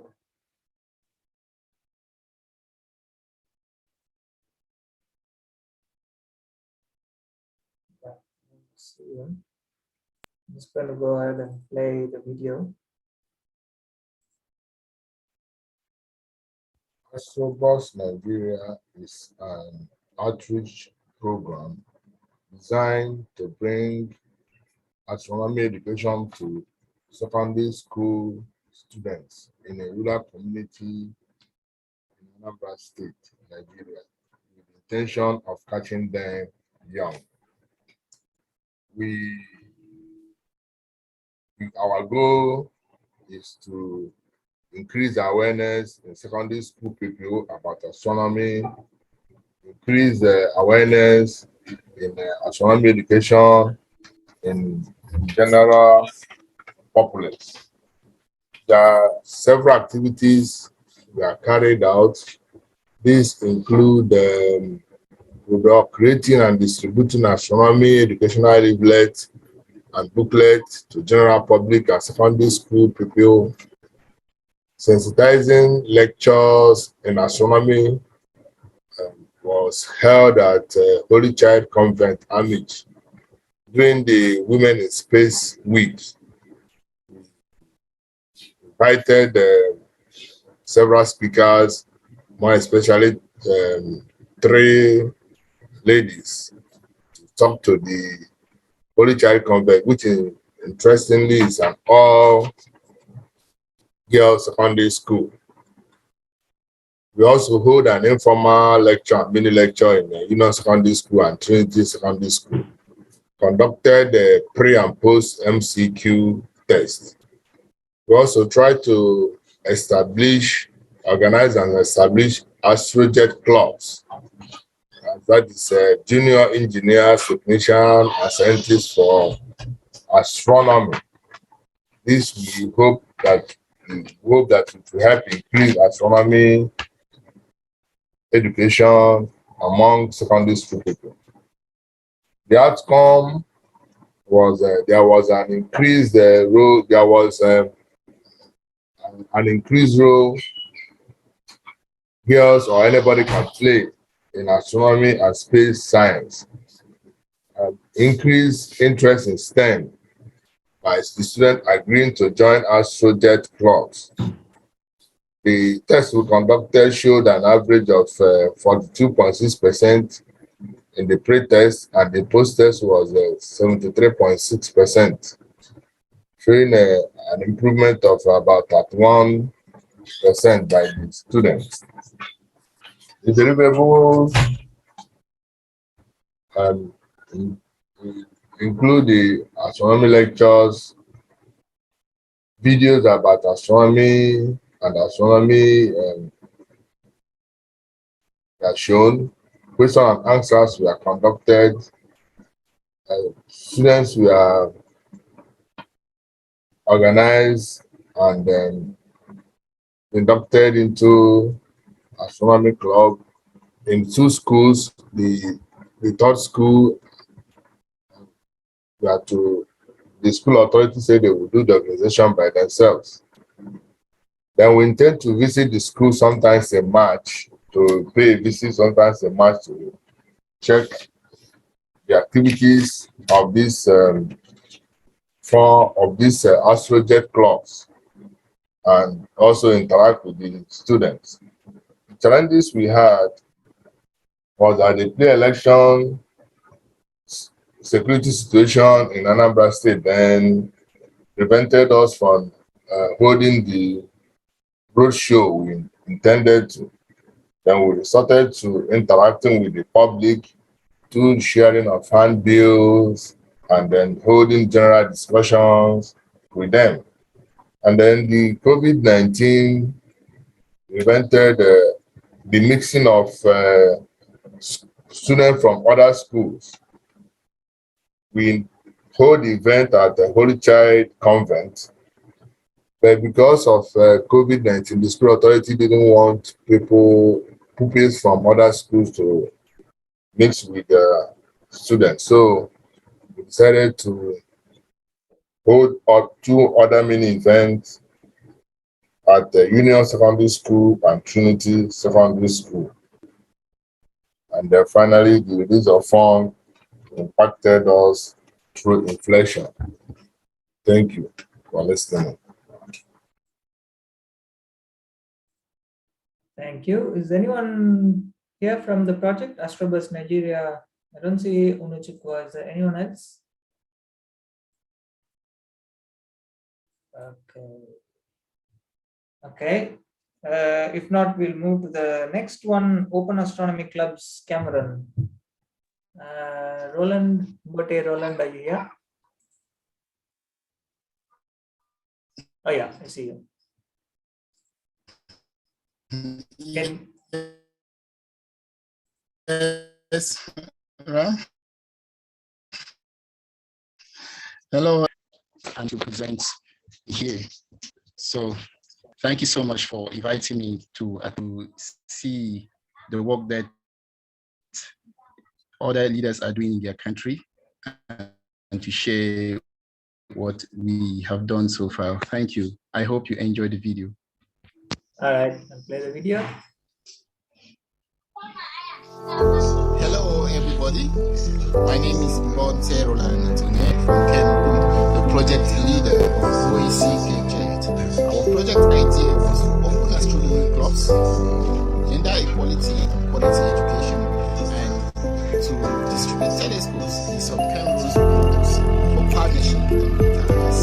So the main residence is to solve quality education and gender equality. Let my friend share some of those activities we carried out tackling these problems. The project, hosted by the Astronomy Club of Cameroon, Africa's premier public astronomy organization. This project spanned from February 4th to December 30th of 2021. First off, we had training experts from the Chair of Aerospace Information Technology at the University of Würzburg, Germany. Our project trained advanced university students and some lecturers on a 6-month certified satellite course in 2 Cameroonian universities, the University of Bamenda and the University of Chang, through which they built floating satellites from scratch and got familiar with basic satellite subsystems, and also learn how to develop and test different altitude control algorithms and strategies for satellites in almost frictionless environments similar to that of space. 63 students originally enrolled into the highly competitive program, and 31 of them were successfully completed from both institutions in Cameroon.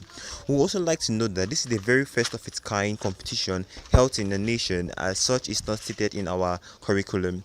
Also, 2 of our students later on after the program gained scholarships to study aerospace abroad, while others continue to be change catalysts in the nation. Our technical department also worked with some of the students trained from the satellite workshop to organize a 3-month free workshop for 100 indigenous children. The workshop was based on electronics, which ranged from smoke detectors with alarms, electronics safe with passwords, and soil moisture detectors for gardening. Participants who successfully built prototypes were awarded each certificate at the end of this training workshop, with the aim of the workshop to promote their creative thinking into solving society's problems, not only through astronomy but looking into society around and becoming change catalysts for the nation. Also, we successfully opened 6 astronomy clubs for quality education and gender equality, with a total number of 1,200 active members to date. 2 clubs in universities, 2 in secondary schools, and 2 in primary schools, with the aim to use astronomy as a reference to create awareness and inspire students in STEM education, and giving them the highest level of hunger for knowledge and wisdom to solve the world's most challenging problems. Also, after-school activities in the clubs are after-school astronomy classes, hands-on activities like calculating the rise and set of a star, drawing the map of the moon, solar observation, star parties, and many more. In November 2021, one of our clubs, the ACUB, participated in the International Astronomical Search Campaign (IASC) and discovered 3 preliminary asteroids, putting Cameroon in the map of the League of countries which have made scientific discoveries of asteroids in space. On UN World Environmental Day, June 2021, we planted a total of 400 millennial arboreal trees in the botanical garden of the University of Chang. We believe the voice of astronomers is one of the strongest in protecting our home planet even from man-made disasters. From under the sky, we are habitable and protected by Mother Earth, where we spend time looking through our telescopes, enjoying and viewing astronomical bodies that are not ready to host us. It is right for us to protect our Mother Earth.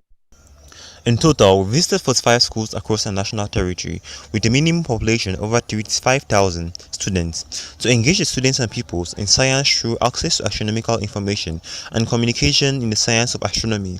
Students couldn't hold their emotions as they were given the opportunity to know the unknown and to think beyond their limitation. This fascinated their curiosities and desire to know more as they asked a lot of intriguing questions about the origin of humanity and the reasons of life itself. We introduced hot topics like the Big Bang Theory and stimulated their passions to know about the unknown and to have the deep knowledge and love for science, history, and storytelling. It was amazing as we received letters from a good number of the students the next day, in which some were trying to develop their own theories, while others were trying to create and formulate to move from one galaxy to another, to escape a black hole, to live on other planets, and many more. As their contribution to science grew, we also distributed astronomical materials like big ideas in astronomy, science glasses, astronomy posters, and telescopes in many of the schools we visited across the national territory of Cameroon. Finally, we organized Cameroon's first ever National Astronomy Contest in partnership with the SSVI, that is the Sterrenstiftingen von Aarden, with a total of 150 successful participants that received material and financial prizes, astronomical concepts and images that have universal appeal, inspiring wonder and resonating uniquely with human questions about nature and our place in the universe. Also, due to this project, our NGO, Cameroon Astronomy and Space Research Organization, CASRO, has been legalized as the first astronomy and space research organization in the nation. Thank you very much for listening.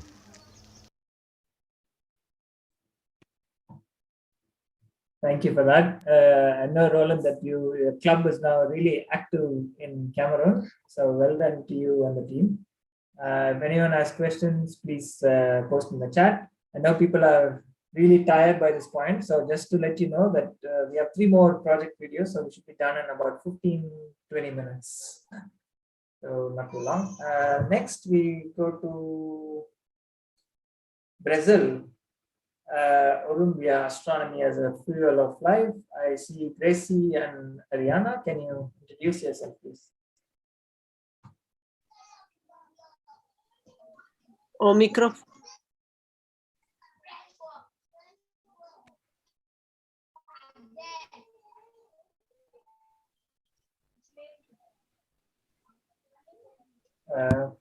Pronto? O microfone. Consegui. Good morning, Ramazani. Hi, morning. Muito obrigada pela oportunidade da gente apresentar esse projeto fantástico. Pode falar, Ariana. Thank you very much for the opportunity of presenting this project. Esse projeto que a gente conseguiu reunir num só lugar, né, a cultura afro-indígena e a astronomia. In which people managed to join in only one place, Afro culture, indigenous culture and astronomy. E que nós vamos apresentar como é que foi desenvolvido todo esse projeto. And we will present how the project was desenvolved. Shall I play? Yes. Okay. So the video is in Portuguese with subtitles. Just keep an eye on the subtitles at the bottom. Sou Gracie Mary Moreira, apresento o projeto Urumbiá, Astronomia como Combustível da Vida e a Resiliência nas Estrelas, na cosmogonia urubá, afro-brasileira e indígena. Orum significa céu em urubá, e Mibiá, uma etnia indígena.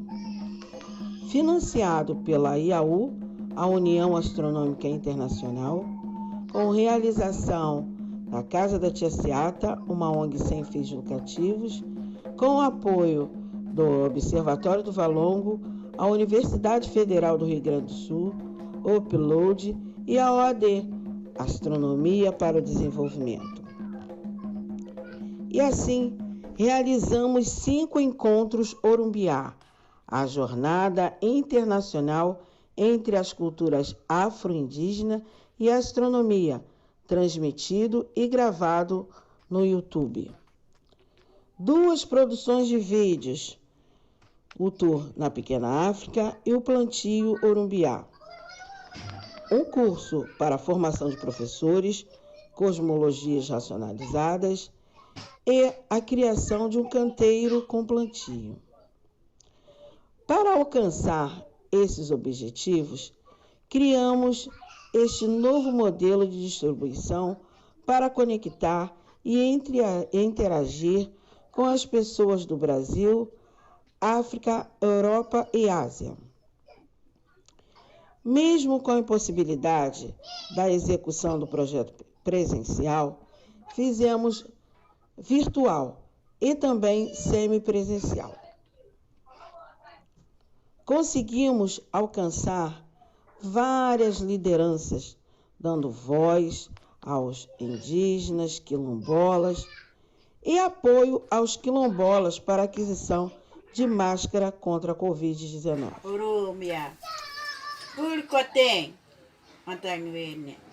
Meu nome é Cássia Emília, sou da comunidade quilombola, Casal Vascos e Manga, do município de Vila Bela, da Santíssima Trindade. Queremos agradecer o projeto Urumbiá por nos estar apoiando no projeto Vidas Quilombolas Importas. Meu muito obrigado, e hoje eu recebi a minha máscara. Atingimos alguns objetivos das Nações Unidas, que são educação de qualidade, igualdade de gênero, redução da desigualdade, cidades, comunidades sustentáveis e ações climáticas. As ações foram voltadas à educação e Can you mute yourself, please?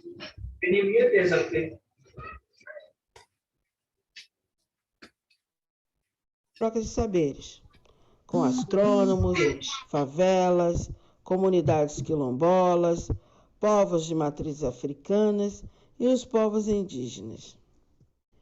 Para encerrar, o nosso plantio Urubiá, no espaço do Observatório do Valongo, que contou com a presença dos integrantes do projeto e o público infantil, com vistas para uma prática educativa.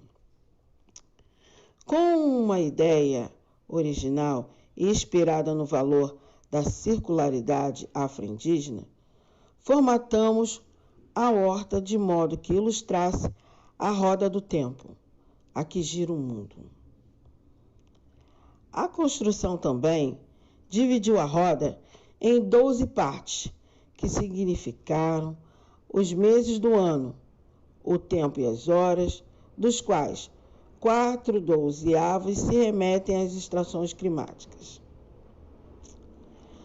As escolhas das plantas utilizadas para esta ação não foram aleatórias. Foram 256 mudas e optamos por aquelas que possuem o uso alimentar e medicinal, a fim de aludir o sentido vital da natureza, oriunda do modo como as culturas afro-indígenas se relacionam com a astronomia. E também para ressignificar a regra conclusiva da física, que 2 corpos não ocupam o mesmo espaço. O nosso plantio Urubiá parte da ideia que todos estão debaixo do mesmo céu e acima da mesma terra, gerando uma consciência Ubuntu, na qual a humanidade é a principal dimensão da vida que nos iguala. Esta é a nossa equipe, Ubuntu, eu sou porque nós somos. Sou Grace Mary. Thank you so much. It's a very, very multicultural, intercontinental, multidisciplinary project. So they have lots of videos on the YouTube channel, the videos of the workshops. So if anyone understands Portuguese, I would highly recommend watching them. Maybe Ariana, you can just copy a link to the YouTube videos. Yeah. If anyone has questions, do post them in the chat. I haven't been looking at the chat.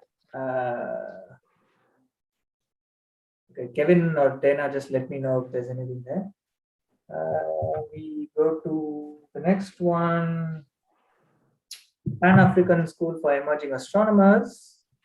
So this is a project that has not taken place yet. So the video is basically the plan for the project. They had to postpone because of COVID. Let's share the screen.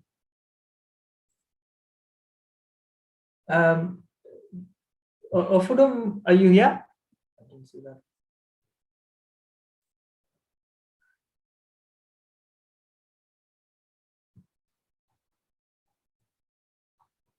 Okay, it's not yet. So I'm just going to go ahead and play the video.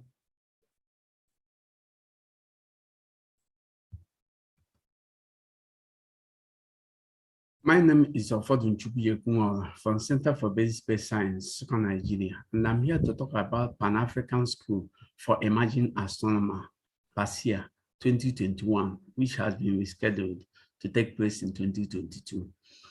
PASIA is an experimental short course in astronomy and space science, which is designed to address the human capital needs of Africa, thereby fostering socio-economic development in line with some key UN Sustainable Development Goals. PASIA is a Pan-African project whose goals are to build critical mass of astronomers, scientists, and engineers across Africa. Another goal is to strategically build a community among African scientists and also to share or exchange ideas about teaching and learning between Africa and the rest of the world. PASIA program audience. PASIA 2021 will admit a total of 80 participants, 60 undergraduates and 20 postgraduate students of physics, astronomy, and other related science and engineering courses. Activities of PASIA. PASIA is a 2-week innovative short course in astronomy and space science. The first 1 week is devoted for instructors workshop and instructors pairing. 2 instructors workshop, we teach our instructors on how to go about inquiry-based method of teaching in order to impact maximally on the students. We also encourage intercultural exchange and assimilation of ideas among instructors through co-teaching during the 1-week instructors workshop. The second week of PASIA is devoted for parallel sessions under undergraduate stream and postgraduate stream. In undergraduate stream, this covers diverse areas of astronomy and space science via student-centered interactive teaching. For postgraduate stream, this is designed to equip students with the necessary skills, knowledge, and thinking pattern required to develop into professional scientists. Apart from PASIA activities, we have also what we call post-PASIA activities, which is centered on alumni program or mentorship program, as well as long-term international collaboration. Through alumni program or mentorship program, we continue to train our students or past students. We continue to help them to get admission, to get job, and to get funding through international donor agencies. We also, through this post-PASIA program, encourage long-term partnership between instructors as well as between instructors and the students. Expected outcome of PASIA 2021. Through PASIA 2021, we intend to expose and endear participants to pursue and develop their interest in STEM-related fields. We inspire their scientific curiosity and also enhance their practice of scientific thinking. To PASIA 2021 again, we also give instructors the opportunity of exchanging educational ideas across cultures. How then do we measure PASIA outcomes? We measure PASIA outcomes through pre- and post-school questionnaires and training assessments. Deliverables. We intend to deliver through PASIA 2021 pre-school workshop for all instructors via intercultural pairing. We also intend to deliver interactive lessons on various astronomy and space science topics. Again, we also intend to deliver inquiry lab for many research projects in teams. Again, astronomy career and challenges facing women in science. We also intend to deliver Python programming workshop. We intend to deliver intensive training and capacity building on big data handling, modeling, and simulation. We also intend to train our participants on remote observation using the Las Cumbres telescope. We will also deliver night sky observation using small optical telescopes. And the last but not least, we also intend to deliver hands-on activities for self-development of our participants. Challenges. For maximum impact, PASEA is structured to be an in-person or contact-based program. Therefore, the only major challenge faced by our program is the travel restrictions posed by COVID-19 pandemic. To resolve this problem, and with the permission of IAU OAD, PASEA 2021 has been rescheduled from October 2021 to October 2022, while the venue of the event remains Lusaka, Zambia. Thank you very much for listening. All right. So there was a Pan-African School, which is an evolution of a very successful program called the West African School for Young Astronomers. Maybe one of the OAD people can copy a link to Vysia if you can find it. So before I move on to the last one, I just want to check if Yasmin or someone from the RITA project in Chile is here. No. Okay. If not, we'll move back to India for the very last presentation. Abhijit, are you here? Can you introduce yourself, please? Hello, am I audible? Yeah. Okay. So I am Abhijit Manas, project leader of project upliftment of space technology and astronomy cell in Himalayas, India. I am undergraduate student of IIT Mandi Institute in Himachal Pradesh, India. Our project team mostly includes UG students and also 2 faculty. And we are working to, our mostly target audiences and students, college, university students, and we also target school students. So Ram, you can start the presentation. Let me see if it is the voice is clear or not. Hello everyone. I am Abhijit Manas, and I am here to describe about IAU OAD project, upliftment of space technology and astronomy cell in Himalayas, India. The goals of our project was to enhance the knowledge of operating and using of astronomical instrument among local university students. We want to give exposure to Indian students about coding and astronomy. We want to equip Himalayan schools with the elementary knowledge of astronomy. I want to make people aware of astrotourism. So we conducted various activities to achieve our goals. The target of audience of our overall activities were a large number of undergraduate students, amateur astronomers, PG students, faculties, student developers, school students, Himalayan locals, and astrophotographers. We conducted Estrella, a blog writing contest in February, which received 21 blogs on various topics of astronomy.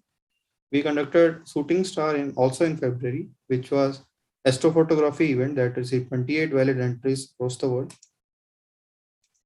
Our major event was Astrax, which was conducted in the mid of May, that was targeted to the undergraduate students of college.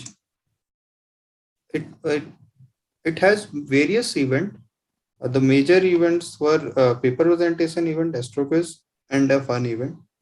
We also conducted many keynote talks in Astrax, which include astrophysicists and scientists from across the world, as described in this presentation. We conducted an astronomy workshop with the help of RAD that made people aware about how to do RGB image analysis of the galaxy.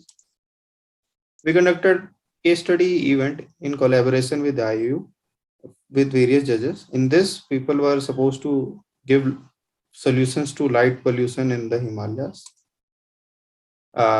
We also conducted computational astrophysics hackathon on Kaggle, in which 51 teams participated, each containing of 3 to 5 students across India. So there were many problems here, and relevant resources were shared among students. The outcomes was Astrax was conducted in online mode, and we witnessed 14 times more participation than the last time. 700 plus registrations were there. We received people from 114 plus colleges across India. Keynotes came across all over the world. We also conducted an event for school students there, where we introduced them to solar physics. The deliverables of our project include the sheet which is shared here, which contain the feedback of our responses that would help to evaluate how the events were conducted. Videos of keynote talks are available on our YouTube channel. The repositories of code written by the team Kaggle during the hackathon are also made available on our GitHub repo. Case studies are sent to IAU, and we conducted Pan-India workshop on astronomy that saw 70 plus students, which are now equipped with the skills to analyze RGB images. The challenges majorly faced were due to the pandemic. There were many restrictions to conduct the on-site event. It was difficult to get approvals from the authorities. So village visits for promoting astrotourism are still left in our project.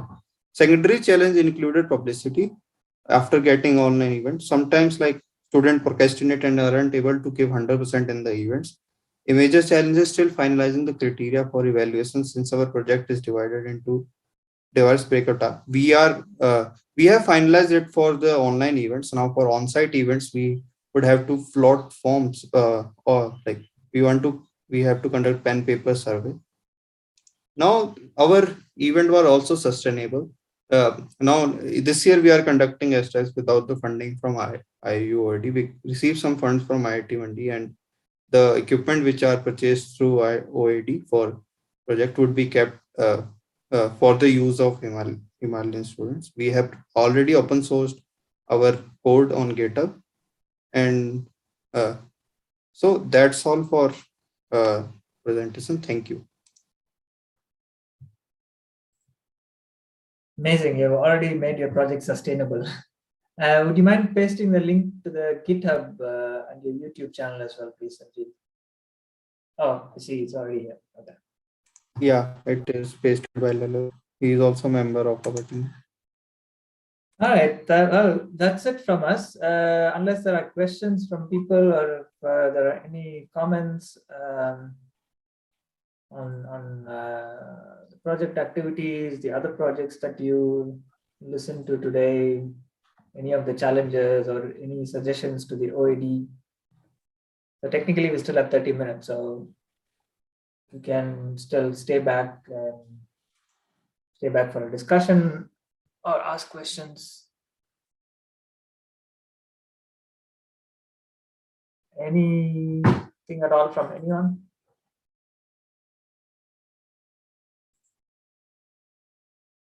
Okay, I guess people are really tired. It's been 2.5 hours.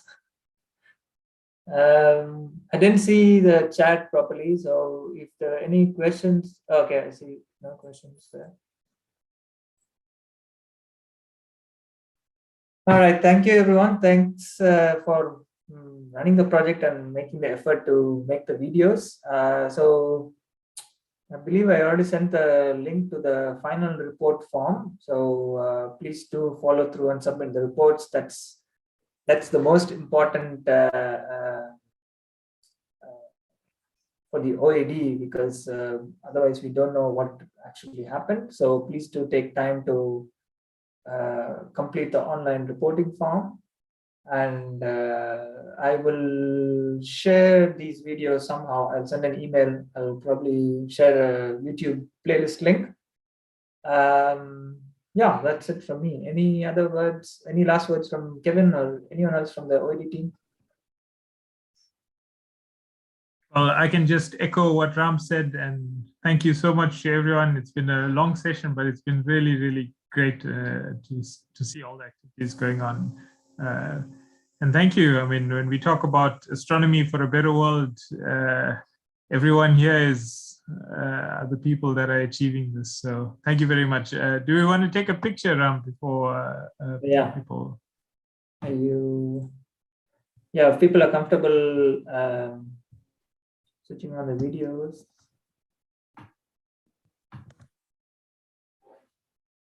And allow me to express a strong thank you to Ram as well for coordinating things. I mean, he really is a one-man show, coordinates with all of you. Everyone will be used to receiving emails from Ram, and so thank you very much, Ram. What you do is really, really appreciated. Cool. Yeah. So everyone that wants to take a picture, you can just put your camera on. And, are you doing the picture, Kevin? I can just. Sorry, Ariana. I was just translating. Oh, cool. Yeah, I can take some screenshots. If there's anyone that knows how to take a picture with like lots of people in a single screen, yeah, maybe if you have a big screen where you are, something like that. But yeah, I'll take some screenshots. Thanks, Kevin. Okay, everybody smile. I'll take some screenshots. 3, 2, 1. Keep smiling. We're gonna need to multiple. Okay.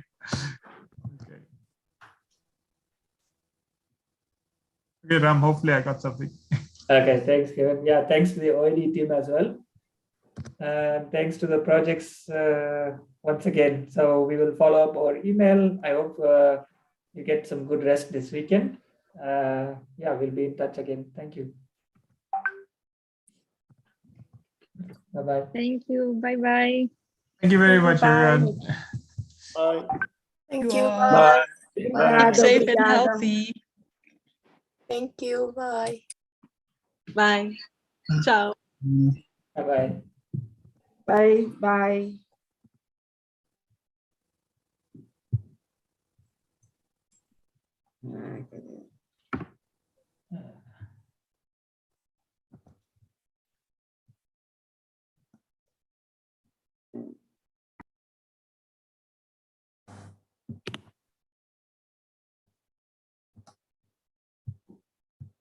So Ram, I'm going to make you a host again, and then you can whatever Yeah, you need to do with just looking at the chat in case with the YouTube and stuff. Yeah, because I didn't record the Zoom meeting, so the chat won't be recorded. Well, you can save the chat, but I mean, I dropped out at some point, so I don't have the full chat. But if you you mean just like copy everything, or no, you see the 3 dots next to the chat box. Just say save chat, and it saves it all in a text file. Oh, awesome. Also, there's this thing in your settings that you can change. I think it's